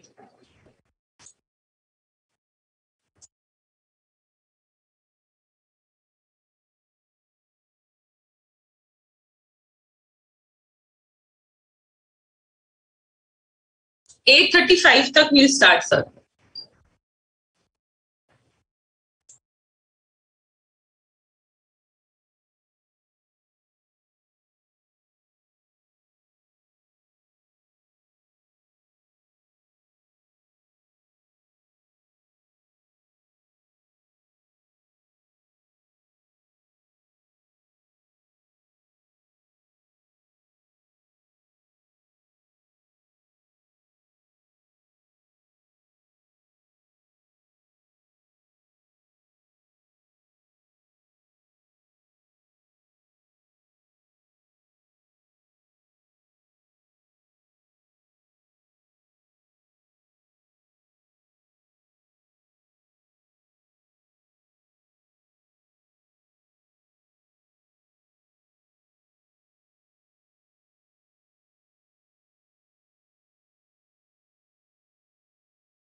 Bhavna, no, it is not correct. Please look at the screen once. Under section, suppose you are into a business of 35 2AB. Okay, so you are into a business of biotechnology, in-house research. You will claim deduction of revenue and all capital expenditure except land and building under 35 2AB. Revenue इधर आ गया and capital expenditure of land and building under section 35 2AB except land and building here. Capital expenditure of land you will claim in no other section. No section. Capital expenditure of building you will claim under section 35(1) clause 4. Okay. If you are into a business which is not biotechnology, but you are into a business and doing scientific research, revenue expenditure ko you will claim under section 35(1). Capital expenditure ko you will claim in 35(1)(4). So in short, capital expenditure, whether you are into a biotechnology business or not, would be claimed for building specifically for biotechnology in 35(1)(4). For other assessees, all capital expenditure under section 35(1)(4) except land. For biotechnology assessee, revenue and capital all here except land and building under section 35 2AB. Okay.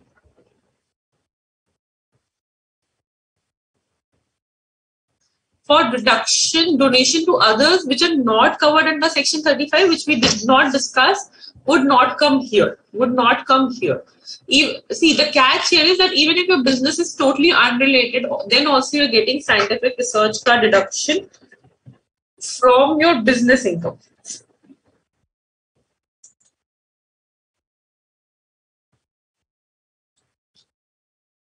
Okay, Bhavna. Okay, Vivek, Kharaj.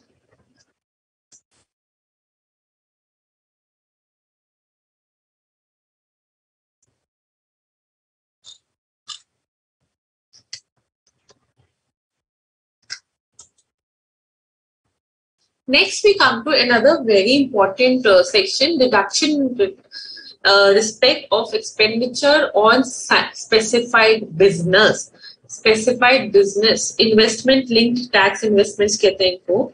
So back in, I'll just go a decade or two back to promote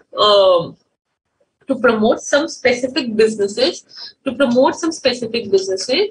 Income tax came up with the idea of investment linked tax investment. मतलब tax incentives.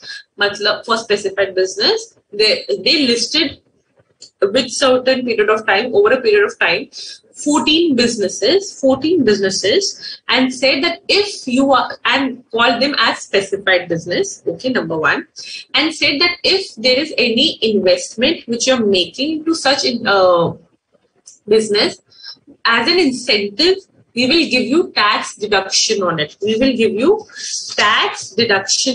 So first, to claim deduction under section 35AB, you have to be a part of the specified businesses mentioned here. Number one, only those businesses which are the list which we'll discuss, only those businesses can claim deduction under section 35AD.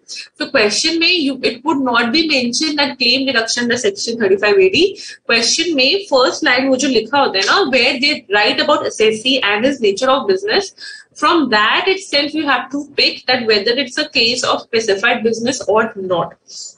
Nothing would be specifically mentioned that please solve deduction under section 35AD. No. You have to gauge it from the details which are given. So how will you gauge it? When you remember the specified businesses, when you remember the specified businesses. So first, to go any forward in this, 35 AD ka, I'll just give a gist. 35 AD may you get the capital expenditure as deduction. 100% capital expenditure is allowed as deduction for specified businesses, except land, except building, and except financial instruments. So except land, building, financial instruments, 100% capital expenditure is allowed as deduction. But before moving ahead, let's just understand what are the specified businesses. What are the specified businesses? Number one, specified businesses, cold chain facilities. So if you are into the business of cold chain facilities, cold chain क्या होता है? To preserve the fruits specifically and vegetables, cold storages are maintained, right? So if you are into the business of setting up and operating cold chain facilities for specified products, then you would be called as specified business, and hence you can claim 100% capital expenditure except land, building, financial instruments as deduction. Setting up and operating warehouse facilities for storing agriculture produce. Please market warehouse facilities and storing agriculture produce. Again, infrastructure related schemes to improve the infrastructure in the country as a whole. If you start some infrastructure related business, you will see all of these deductions are for the businesses who are into infrastructure for strengthening the business activities, the main GDP related activities. So agriculture produce ko storing ke liye, if you are into a warehouse facilities, you are into maintaining and operating that warehousing facilities or setting up, then you would be a specified business. But agriculture produce, if I say warehousing facility for textiles, will it come here? Is it a specified business? No. Why? Because only agriculture produce ko unka warehousing facility would come here. Then laying and operating across country natural gas or crude petroleum oil pipeline network for distribution, including storage facilities, being an integral part of such networks. So pipeline networks, if you are into pipeline networks of crude, natural gas, petroleum oil, you will be a specified business. Building and operating a hotel of 2-star category or above. 5-star hotel hota, 3-star hotel hota. So if you are into a business of building and operating a hotel for at least 2-star category, 2-star or more, then you are a specified business, and then you get a deduction in the section 35 AD. Building and operating a hospital anywhere with minimum 100 beds, you become a specified business. Building and developing a building, a housing project under a notified slum development scheme or rehabilitation scheme framed by central government or state development. Slum redevelopment ki housing projects, if you are into business of that, you will be called a specified business. If you are into business of developing and building housing projects under affordable housing schemes like BBAs and all, you are a specified business. If you are into production of fertilizers, you are a specified business. If you are into setting up and operating an inland container depot under the Customs Act, you are a specified business. If you are into beekeeping, production of honey and beeswax, you are into specified business. If you are into a warehousing facility for storage of sugar, see, यहाँ पे क्या था, warehousing facility for agriculture produce, specified business. Warehousing facility for sugar, specified business. Warehousing facility for what else? For textile, no. Laying and operating slurry pipeline for transportation of iron ore, specified business. Setting up and operating semiconductor water fabrication manufacturing unit, specified business. Setting and operating or developing, maintaining or operating a new infrastructure facility, specified business. Ma'am, how will we remember? Simple, sir. Majorly, you have to remember hotel, 2-star and above, hospital, 100 at least 100 beds. 2 ho gaya. Then cold chain facility, 3rd. Warehousing facility for agriculture produce and sugar, 5 ho gaya. Agriculture produce and sugar. Fertilizers, 6 done. Then bee into bees cultivation and beeswax, 7 done. 7 done. Housing project, slum housing project, affordable scheme. 8 and 9 done. ठीक है? 9 remember आराम से 9 remember हो गया. Then cross country natural gas line. Then iron ore का line 11 हो गया. ठीक है? These are the few which are very important. Very, very important. First 9 and first 10 which we discussed, uska question come. Then we are left with inland container depot, semiconductor, water fabrication, and new infrastructure facility. That's it. हो गया 14, remember? Obviously, it will take time, but this is all the 14 business. I discussed it just to give you an idea, but majorly I just told, फिर से let's repeat. Hotel 2-star and above, beds with minimum 100 hospitals. Then cold chain facility. Warehousing facility for agriculture produce, warehousing facility for sugar. BVAX. Housing development for slum projects, housing development for affordable housing scheme. Gas pipeline, slurry yards, and then fertilizer, which we left. 11 ही हो गया. फिर inland container depot, water fabrication, semiconductor manufacturing units, and a new infrastructure facility. Simple, done, solved, easy. Chalo. So now, when we know what are specified business, now let's understand what are all allowed under this.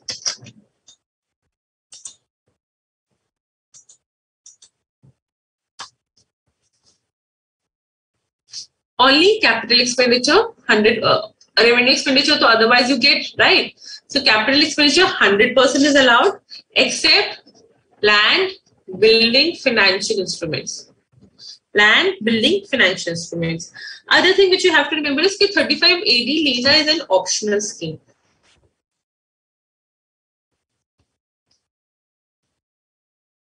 $35 AD Lena is an optional scheme. You may not choose to take, but why would you not choose to take is an SSC problem. 14 businesses are there.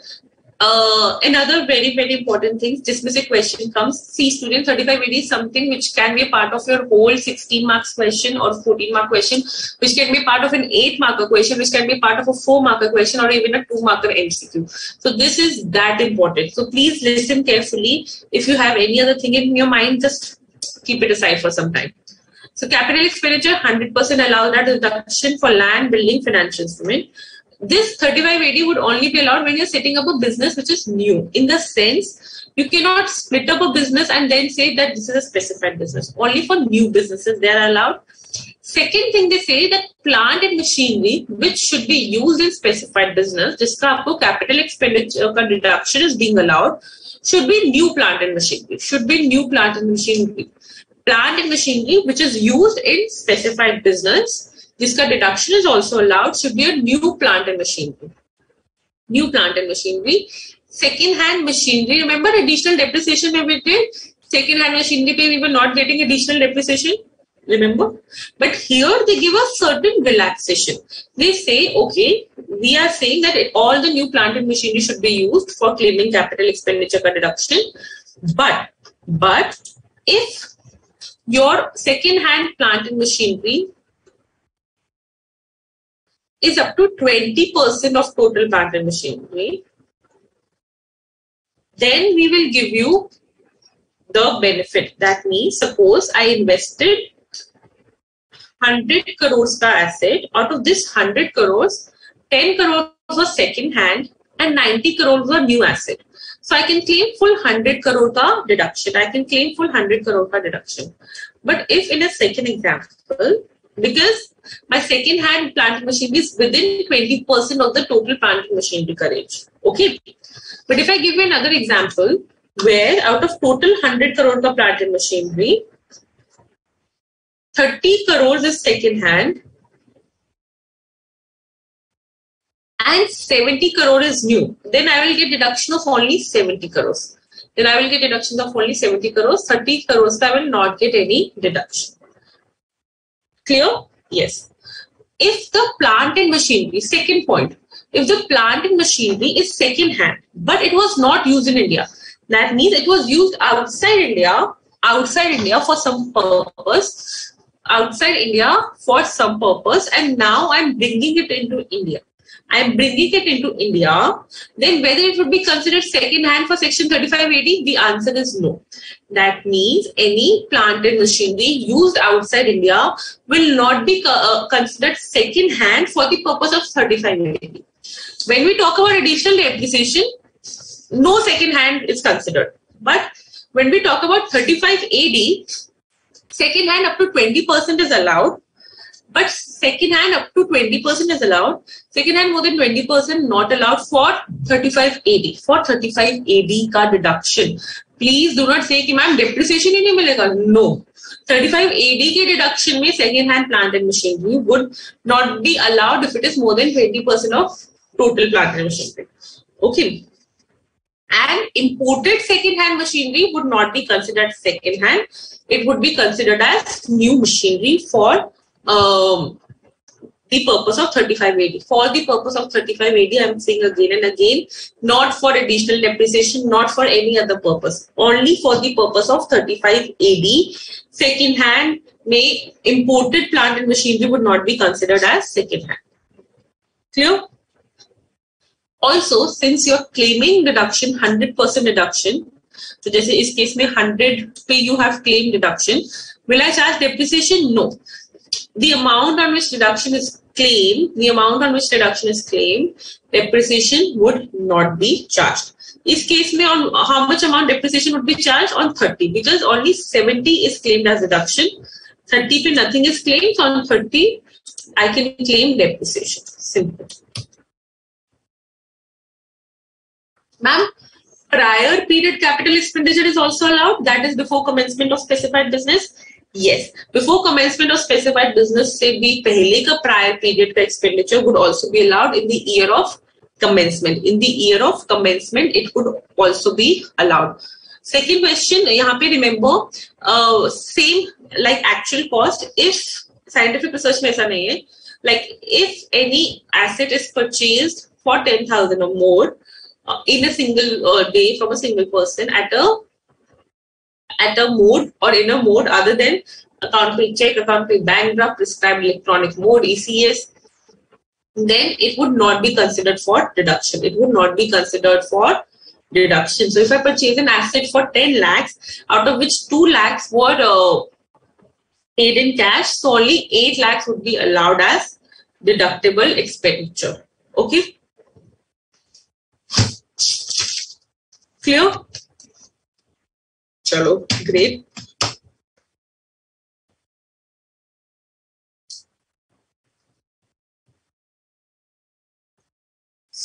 One second. This brings us to another concept. अब जहाँ पे भी wherever there is capital expenditure deduction, at least in the initial years there would be loss, right? You agree on it? Because capital expenditure पूरा का पूरा deduction is being received, so obviously in initial years there would be loss. So one thing you remember, I told you you can have different types of business. For each business separately, you will calculate the taxable profit, and in total, they would be part of your PGBP. So if I have manufacturing business, if I have trading business, if I have trading business of books, then I have a trading business of scrap. So there are three business ka alag-alag I will calculate from section 30 to 37 deductions in admissibility, and then I will take the profits, and in total would be my PGBP income. So like business 1, business 2, business 3, business 4. Okay, like this, and then in total it would be my PGBP income. So they say specified business would altogether be considered as separate business. So now if I have a restaurant and if I have a hotel, if I have a restaurant and if I have a hotel, so hotel would be a specified business and restaurant business would be a separate unspecified business. Okay, restaurant would be a separate unspecified business. Any loss which is from specified business would be allowed to be set off only with the profits of specified business. Any loss of specified business would be set off only with the profit of specified business. Repeat after me. Loss from specified business can only be adjusted with the profit of specified business. So ma'am, if we do not have any other specified business, how will we adjust it? We will carry forward it. Carry forward it, and then adjust it. If you have two specified business 1, specified business 2, iska loss, I can adjust it with iska profit. And then my net PGVP would come. But if dono mein losses hai, then you carry forward it to the next year, and whenever there is a profit in these, then you set it off. Whenever there is a profit in these, then you set it off. Carry forward can happen for n number of years. That means indefinitely carry forwarded. Clear? But students, one thing to remember, specified business, the loss is only set off with specified business profit. It may not be necessary that this specified business from which you are claiming the profit is a deductible expenditure under 35 AD. Ma'am, what did you say? Actually, क्या होता था for this 35 AD के businesses, this section is hardly 2 decades old. ठीक है? उससे पहले, if suppose, obviously उससे पहले there were certain things. Suppose I was in hospital with at least 100 beds from, and I established this hospital in 1990. First, we'll write down the profits. Land, building का मिलेगा बाबा, land, goodwill and financial institutions. We have 3 businesses. 1, 2, 3. Okay. First is our specified business of agriculture produce warehousing facility. Next is our specified business for sugar. And next is of edible oil.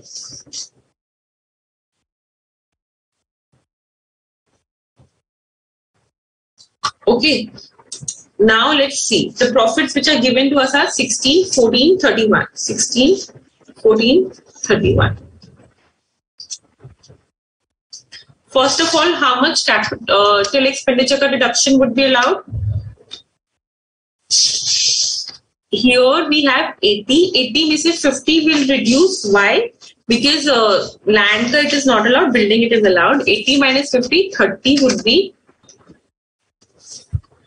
for this, right? Then 60 ka is for sugar and 40 is for land. So 20.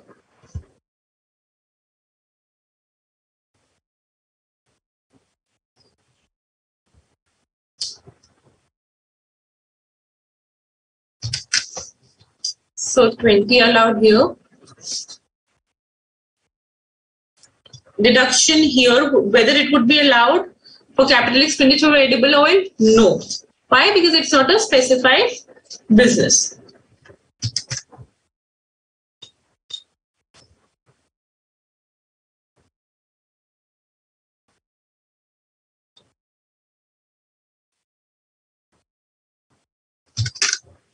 Then we move forward for this is prior period and they've capitalized it book. Okay. Then we move forward to current year capital expenditures, which is here 20, 15 and 10. So minus 20, minus 15. Correct? Any doubt? No.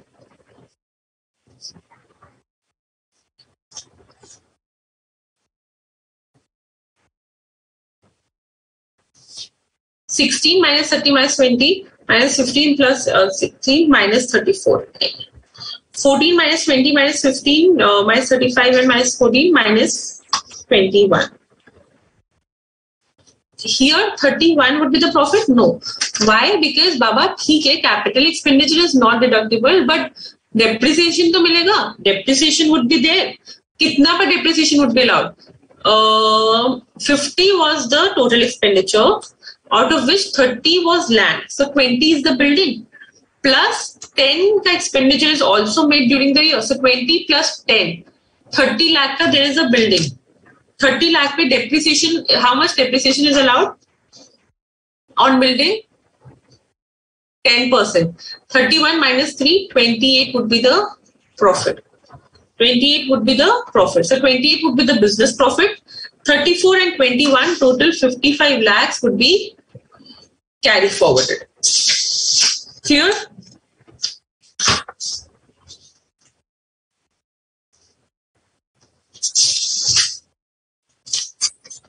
Any doubt?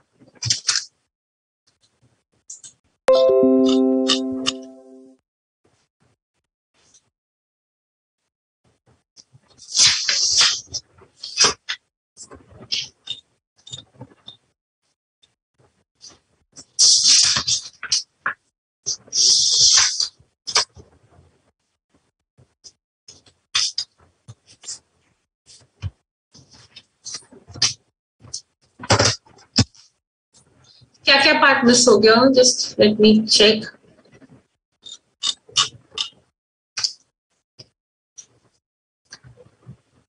Is it cleared now so that I can repeat?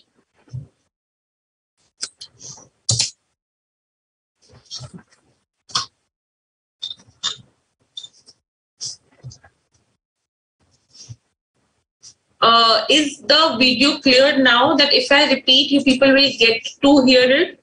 Then I will repeat.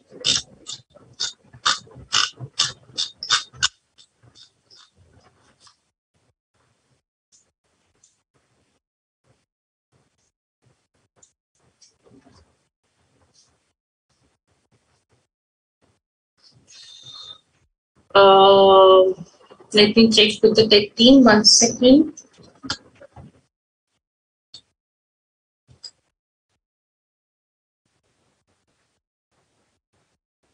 Okay. Beach mein, I think there was a problem.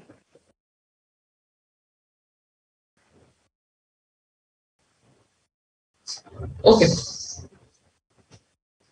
So, back to where we were. Simply to summarize section 35AD, let me just open the PPT. 35AD gives you the whole expenditure, capital expenditure deduction only for specified business. Obviously, the asset should be used for specified business. Otherwise, there would be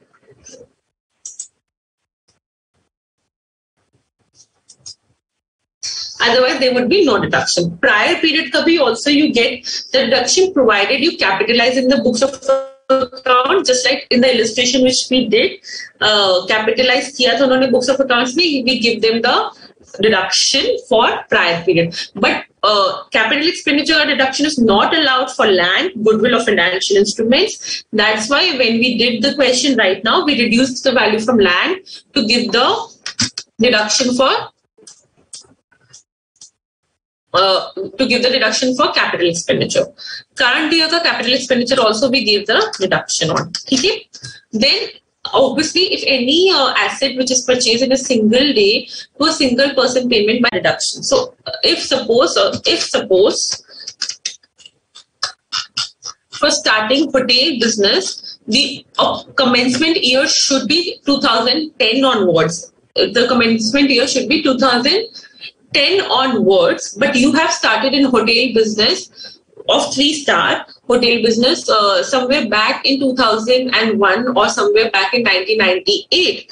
So this is not a specified business to be claimed deduction under section 35AD, but it is a specified business, but you cannot claim deduction because you started much earlier than 35AD gave the benefit. But you are a specified business. Again and again I'm saying, but you are a specified business even if you're not claiming deduction under section 35AD. Even if you're not claiming deduction under section 35AD, but you're a specified business. In that case, specified business loss can be set off with a specified business profit.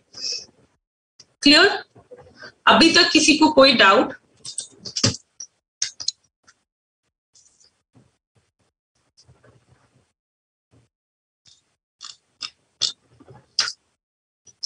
I hope it is clear now.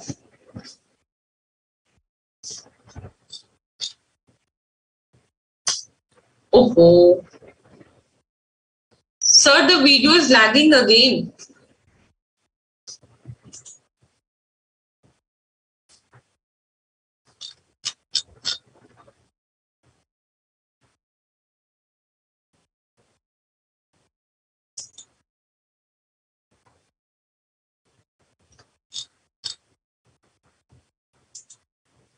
It was a quick recap, but I hope it is clear.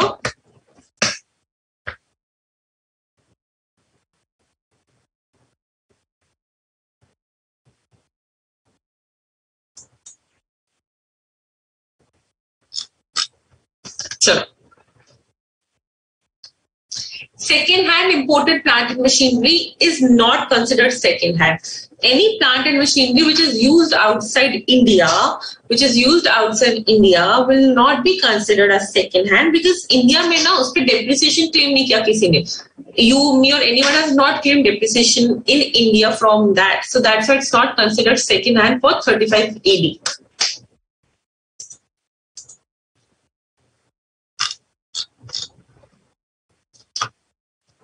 Namrita, I just did.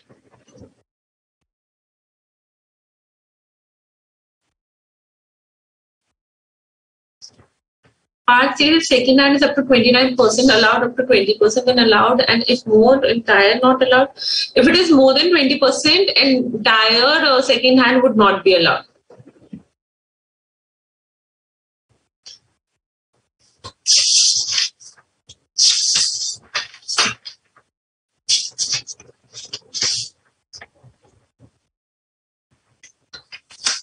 In short, to say the 1998 one में, Vrinda and others, I am just saying that specified business is a specified business, even if you're not claiming reduction under Section 3580. Even if you're not claiming reduction under Section 3580, a specified business will be a specified business. So a specified business ka loss would be set off with a specified business ka profit. Illustration 7 karoge, you will get an understanding of it. So when, ma'am, you will now ask, when is a specified business, even if a specified business is not claiming reduction under Section 3580, is when it starts much before the date when 3580 was introduced. That's why it comes under this particular situation. Okay. I am ensuring there can be a lag sometimes in internet connection, and I think this is what the problem has happened. Someone claim what now, Shreya?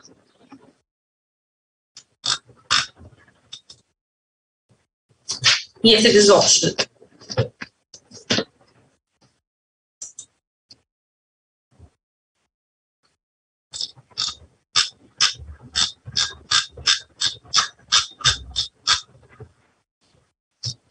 Okay. Now back to another concept we have not done yet with 3580. 3580 में students, one thing remember. Please, 3580 का business asset on which you claimed depreciation. Suppose this plant and machinery में I claimed not depreciation, I claimed deduction. Please listen carefully. This is very important. 35 AD के asset पे if I claim deduction and if I sell it later,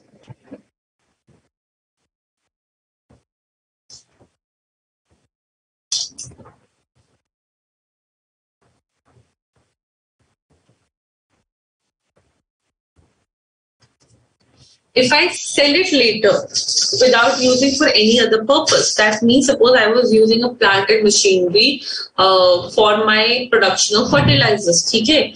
Now I have sold that machinery. Production of fertilizers, specified business, I would have claimed deduction. Now I have sold that machinery. Whatever sale price I get, even if I sell it after 1 year, 2 years, 3 years, 4 years, 5 years, 7 years, 50 years, whatever sale price I get is my PGBP income in full. So now when you will read section 28, now I purposely left one point. So when you will read it in homework section 28, clearly it is mentioned PGBP income may any sale proceedings received from the sale of asset on which deduction under section 3580 was claimed and was not used for any other purpose, then that would be PGBP income. No profit, no loss, nothing. 100% you've already claimed. So whatever you're receiving now would be your PGBP income. You sell it after 1 year, you sell it after 2 years, you sell it as scrap. Whatever income you're receiving is your PGBP income. Clear? Yes? Okay, Baba. But what happened? Students people used to take benefit of this? They said it is written without using for any other purpose. What if I use it for my business purpose and then sell it? Then this section would not apply. They found a loophole in it. What do you mean by that? एक specified business का asset, they said, let's use it for some other specified business. Let's use it for some other non-specified business.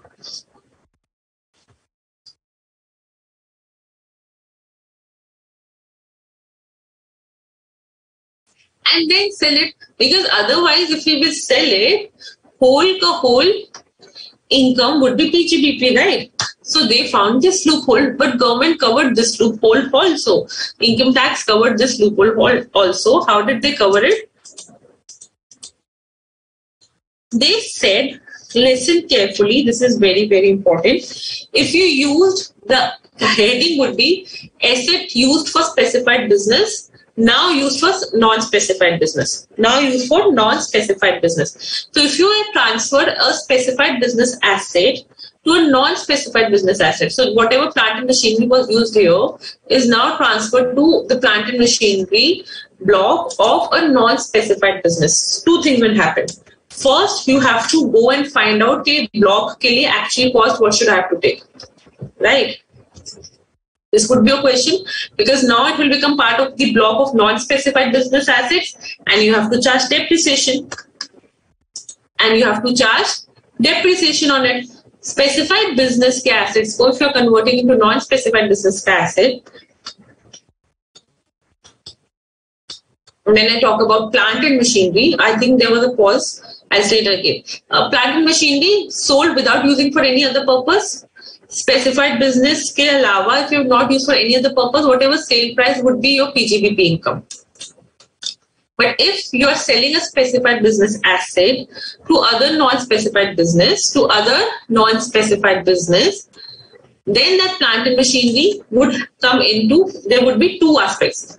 One is that plant and machinery would be added as block of the assets of non-specified business. Correct? It would be added to the block of assets of non-specified business. Now, the moment it has to be added as block of the assets of non-specified business, you will think that, ma'am, what could be the actual cost? What could be the actual cost at which this plant and machinery has to be taken up, right? So that actual cost is simple. Notional depreciation के हिसाब से ले लो. So suppose the specified business asset became in previous year 18-19. So what you do is,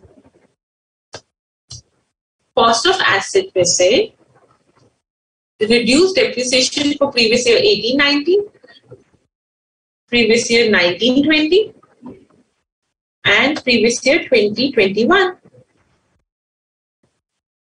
You will get the cost and usko added in the block for previous year 21-22. Simple.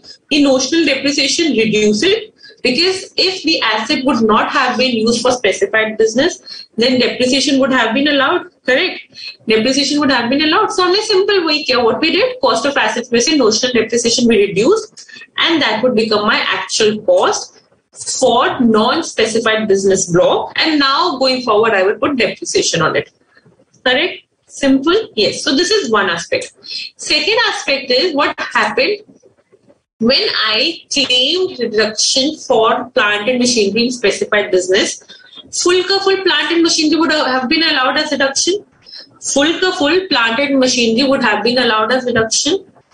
This would have happened, yes or no? Yes. So full plant and machinery would have been my deduction. Now this would be reversed. Why? Because now I'm using this asset for any other purpose. So whatever deduction was claimed, so suppose 100 crore was claimed as deduction, now 100 crore would become my PGBP income in the year of conversion of the usage. So this would become my PGBP income. But you will say, ma'am, at least do not tax pura PGBP income, because 100 crore if would not have claimed full as deduction. If 100 crore would not have been claimed full as deduction, at least every year I would have been getting depreciation the benefit. if I would have not claimed 100 crore ka deduction, at least in year 18, 19, 19, 20 and 2021, 10 crore, 9 crore, 8.1 crore would have been reduced from my profit because as depreciation was an asset, right? My profit at least would have been reduced by this much percentage, correct?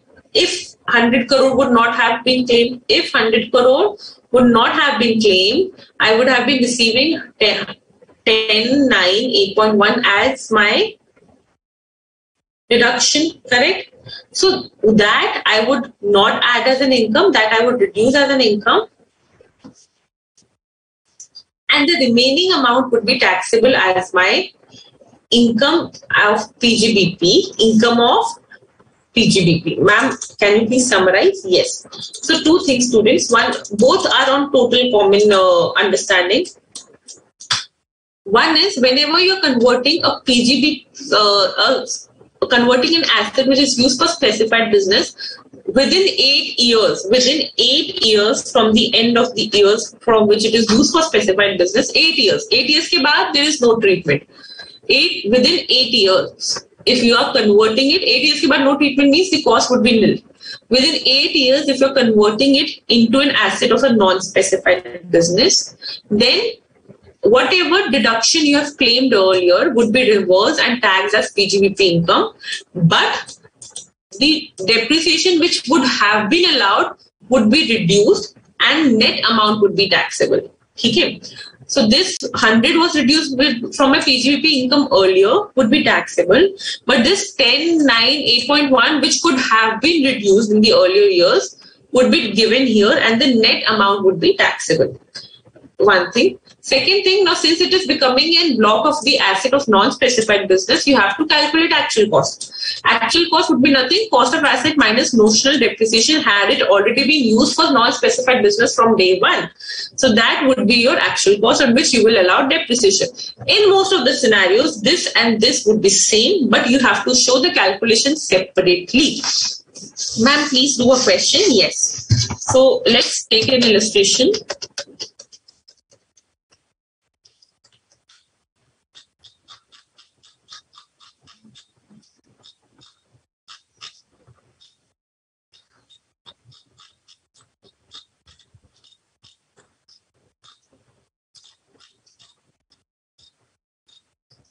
Mr. Arnav is a proprietor having 2 units. Unit A carries on specified business of setting up and operating a warehousing facility for storage of sugar. Unit B is a non-specified business of operating a warehouse facility of storage of edible oil. Unit A commenced operation on 1st April 20 and claimed a deduction of 100 lakhs incurred on purchase of 2 buildings, 50 lakhs each, for operating a warehousing facility for sugar. He claimed a deduction of 100 lakhs. However, in February 2022, Unit A transferred one of its building to Unit B. So 100 lakhs में से 50 lakhs का building is being transferred. Examine the tax implications. कुछ नहीं लिखा, you are not given anywhere that examine the profit. No, tax implications. So I told you 2 tax implications. One, since the capital assets in respect of which deduction was claimed has been transferred by Unit A carrying on specified business to Unit B, the deeming provision is attracted. Deeming provision means now there would be an income, deemed income, 50 lakhs minus depreciation which should have been allowable. So 50 minus 5, 45 lakhs would be taxable. Also, you have to see now this building would be the part of the asset of Unit B. So you have to see the actual cost which has to be considered. So actual cost would be the actual cost 50 lakhs minus depreciation notional. So 45 lakhs would be the actual cost. So 2 implications always, one would be the PGBP income, another would be the actual cost we have to consider. Clear?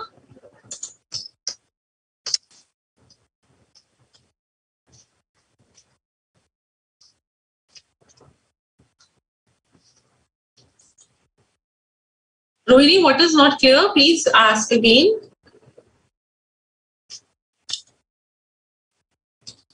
Yeah, in the example which I gave, since I'm talking about plant and machinery, yes, it should be 15%, but just for the sake of easiness, I just picked up 10%. Yeah, it should be 15.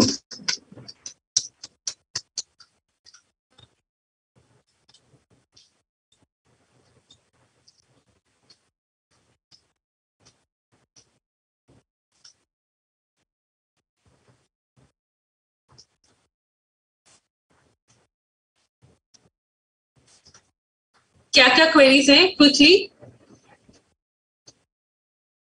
Yes, Parth, in most of the cases it would be same, but the concept is different. The concept is different in the sense means in actual cost, you are taking the cost after notional depreciation, which should have been allowed to come to the cost. Similarly, when we're talking about the income, which should be taxed in the hands, because earlier you claimed expenditure of full capital expenditure as deduction, so you reverse it, but you reverse it to the extent on net of depreciation, which should have been allowed in the earlier years. In most of the cases, the thing would be clear. Rohini, I did not get your query right now. Tell me.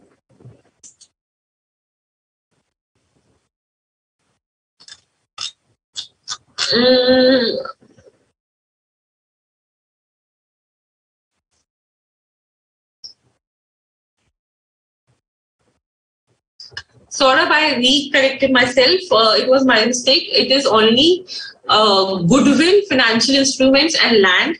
Building, I just put it out of my tongue. It's only land, goodwill, and financial instruments. No additional depreciation is considered while calculating notional depreciation. But for that, let me just confirm. No.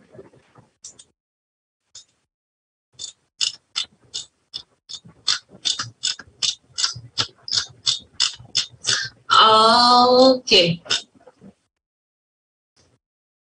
Okay, so Parth has asked a question, ma'am, whether additional depreciation would be considered while calculating notional depreciation. First of all, specified business may there is now nothing into manufacturing. So additional depreciation, the concept in first case itself would not come. Because if you can see the list, nothing is there when we talk about manufacturing except of water fabrication manufacturing unit, and that is also setting up and operating. It's all about infrastructure, and additional depreciation is coming up into concept when there is manufacturing. So there is no need to get confused, okay? But a good question. No, the notional rates, the depreciation rates are applicable.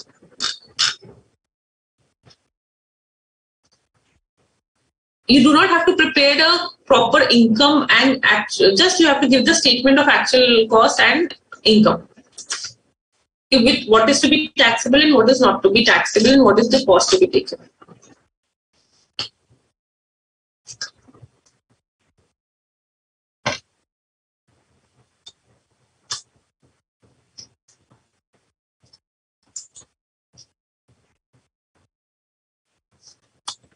Others के case में parts if you are asking, similar depreciation which would be allowed had it would have been allowed in a general case.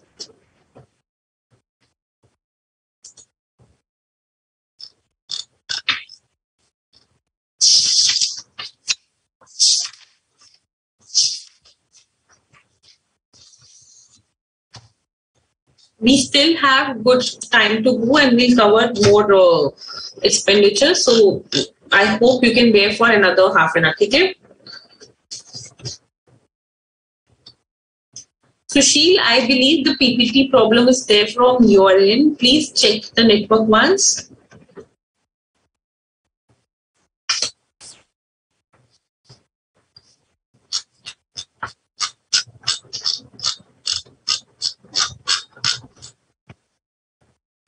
Okay? Chalo. Next, students, next concept is when we talk about section 35B, preliminary expenses.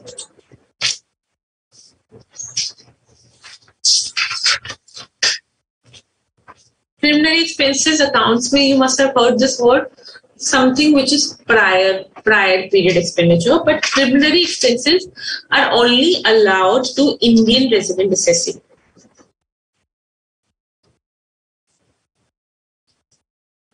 Now, preliminary expenses क्या होते हैं? What are preliminary expenses? Preliminary expenses are the expenses which are commenced before starting of the company, if we talk about companies, or even before starting of a project, or before starting or extension of a new unit.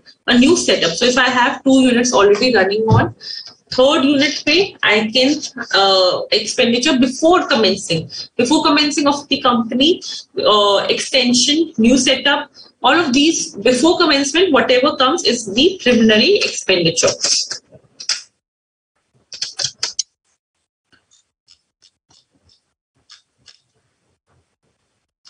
But preliminary expenditure किस type के हो सकते हैं? When I talk about commencement of a project, it can be you have to do feasibility report, you need to get market survey, you need to get engineering services, you need to get legal papers. All of these are all of the expenses in this nature is your preliminary expenses. When we're talking about setting up a company, preliminary expenses would be all related to legal charges for MOA, AOA, UTSCA printing, fees for registering the company under section under the Companies Act, subscription, underwriting, all of these would come under preliminary expenses.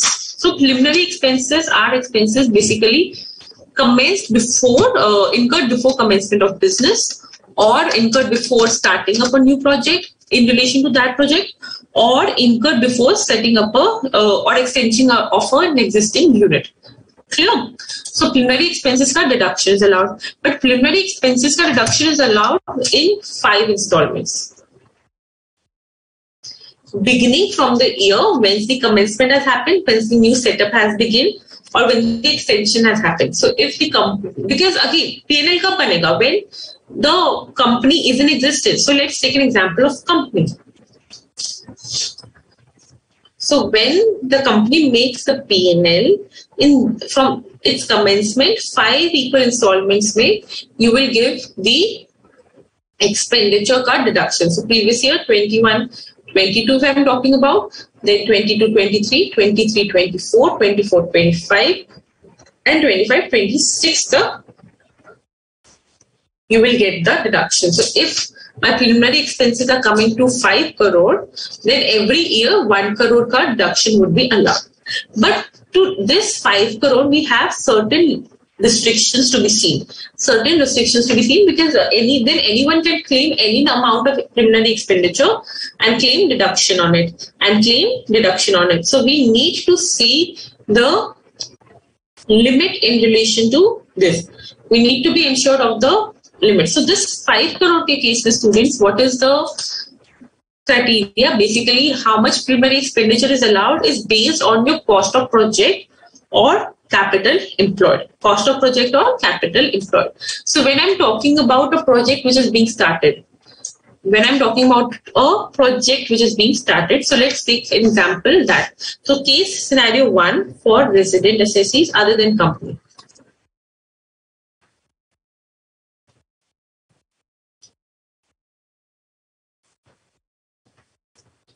What would be the maximum preliminary expenditure allowed?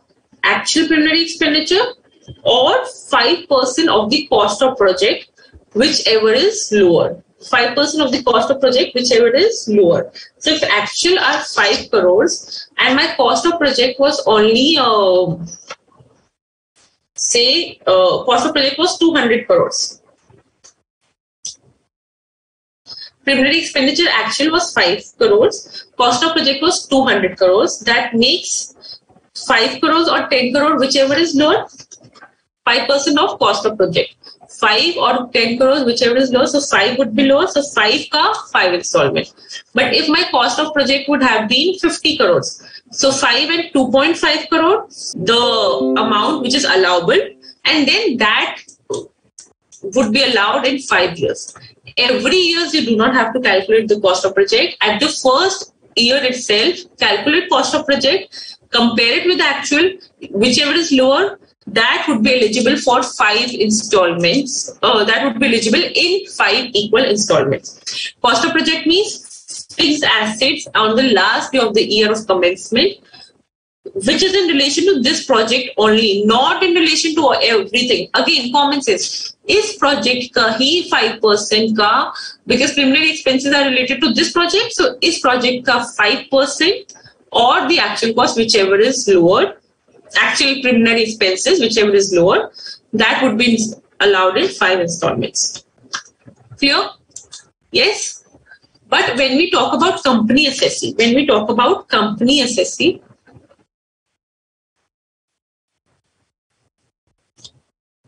company SSC के case में, to see how much amount of preliminary expenses is allowed, we compare it obviously with actual, or यहाँ पे ना there is one more level. You compare it with actual preliminary expenses, but either you take 5% of cost of project. See, when we are talking about a resident assessee, when we are talking about a proprietor, there would be no capital employed. Capital employed concept comes in company. So it would be simple, cost of project of 5% or actual, whichever is lower. But when I talk about company, I can do either 5% of cost of project or 5% of capital employed. Meko beneficial kya hoga, which is higher. Then I will compare it with the actual and then I will take the lower. So cost of project is also, which we discussed, fixed assets ka closing value. What is capital employed? Capital employed may strictly as per this section. आपने जो accounts पे पढ़ा वो नहीं. As per this section, shares, equity basically, debenture and long-term borrowings. Only this you have to take, which is in relation to this project.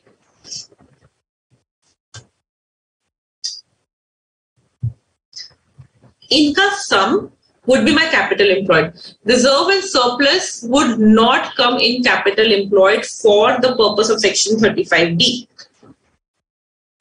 5% of capital employed or 5% of cost of project, compare, take the higher 5% wala, compare it with the actual, take the lower, divided by 5 would be preliminary expenses. Clear ho gaya? Audit is mandatory whenever you're talking about preliminary expenses.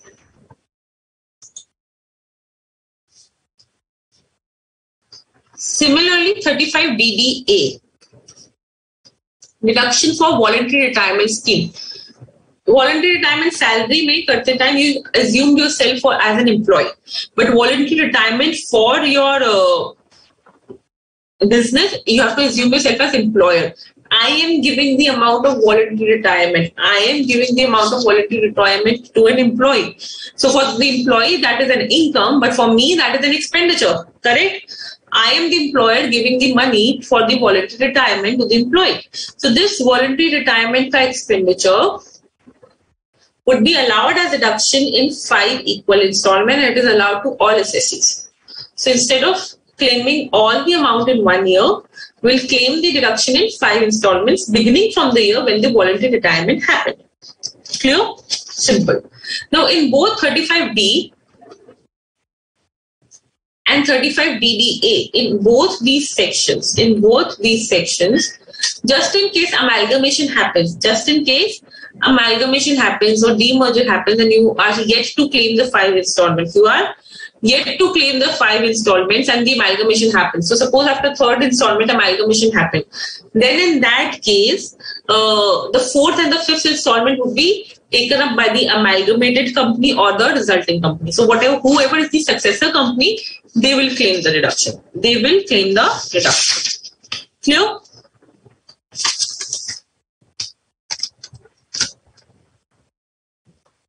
I know, but I need to cover up some chapters, so I'll take it up. Don't worry.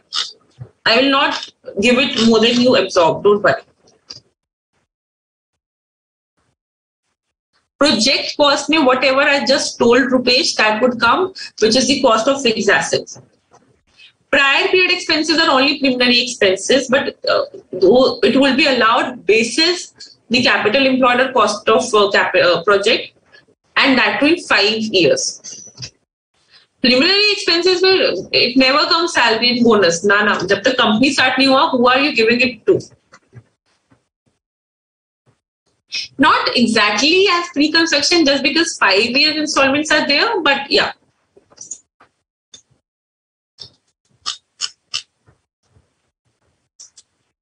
Cost of project means fixed assets ka total in relation to that project as on the end of the commencement of the year. End of the commencement year mein, whatever fixed asset ka total in relation to that project is coming is my cost of project. Okay, Namrata?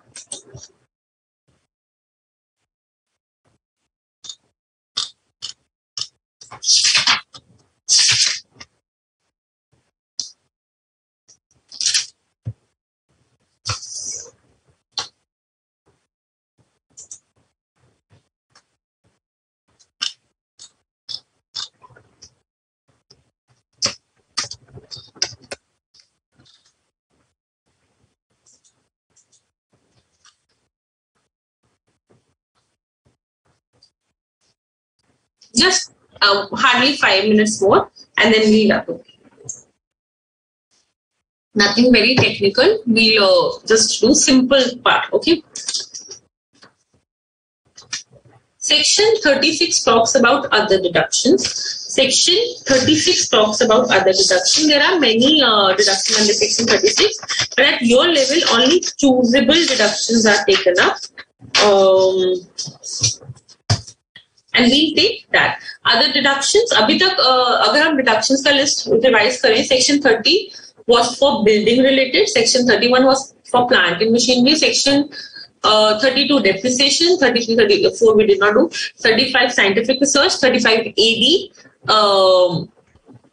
35 AD specified business, then 35D preliminary expenses, 35 DDA your voluntary retirement scheme, and now we come to Section 36. Section 36 has various subsections. Section 36(1) has various subclauses, various clauses which have different types of general deductions which are there. So first such deduction in Section 36(1)(1), premium paid. This is not important. You can skip. Cattle scale, if you are giving it to anything cooperative society, you can skip this. Section 36(1)(1)(b), premium paid for the health insurances of the employees, but in any mode other than cash would be a deductible expenditure. Premium paid for the health insurance of the employees in any mode other than cash. Again, now you have to think yourself as the employer. Employer is paying premium for the employees. Employer is paying health insurance premium for the employees. That is a deductible expenditure. 36(1)(2), bonus or commission for services paid to employee.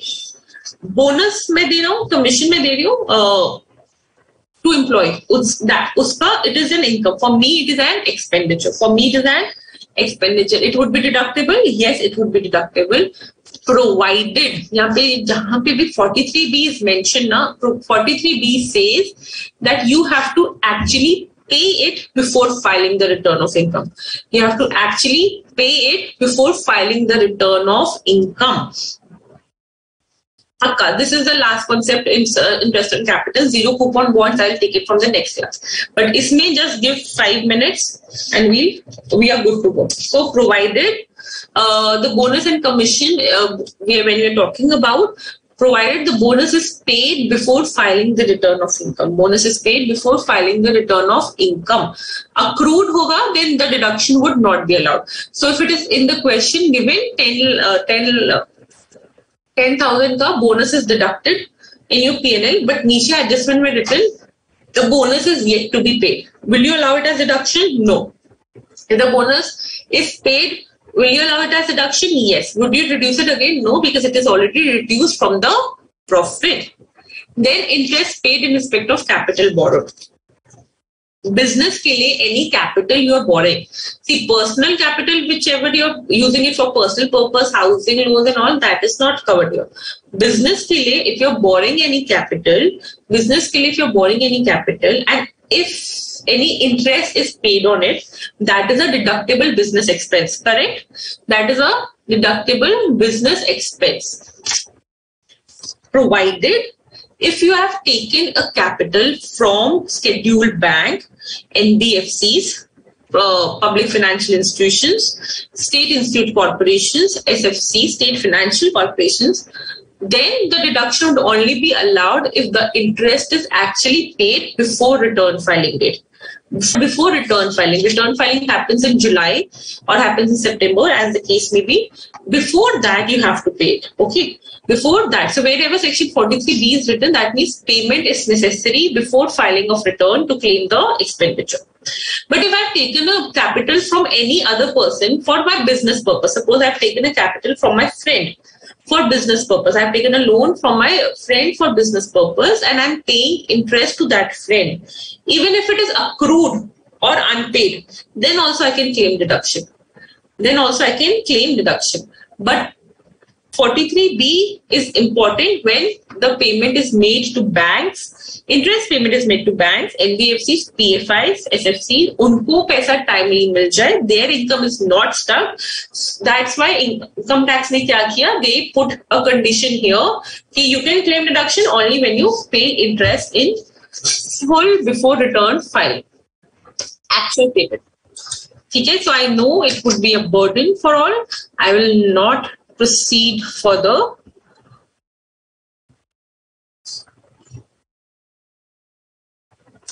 But take your questions quickly.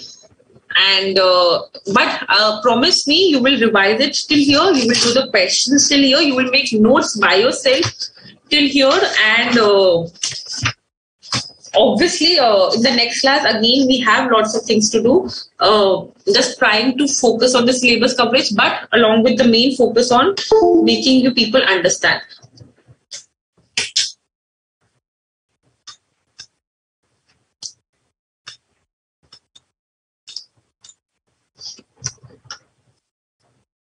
Rupesh, I hope project cost का आपको meaning is clear.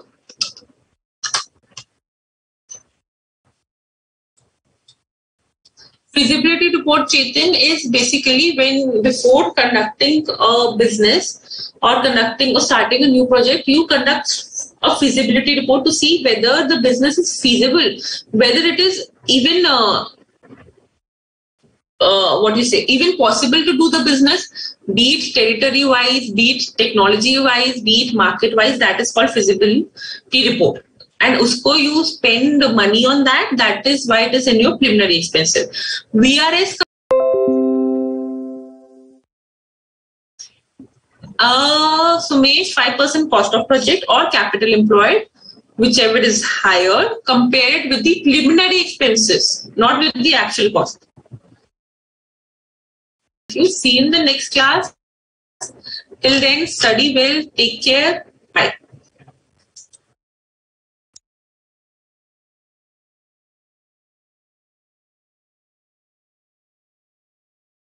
Yes. Yes.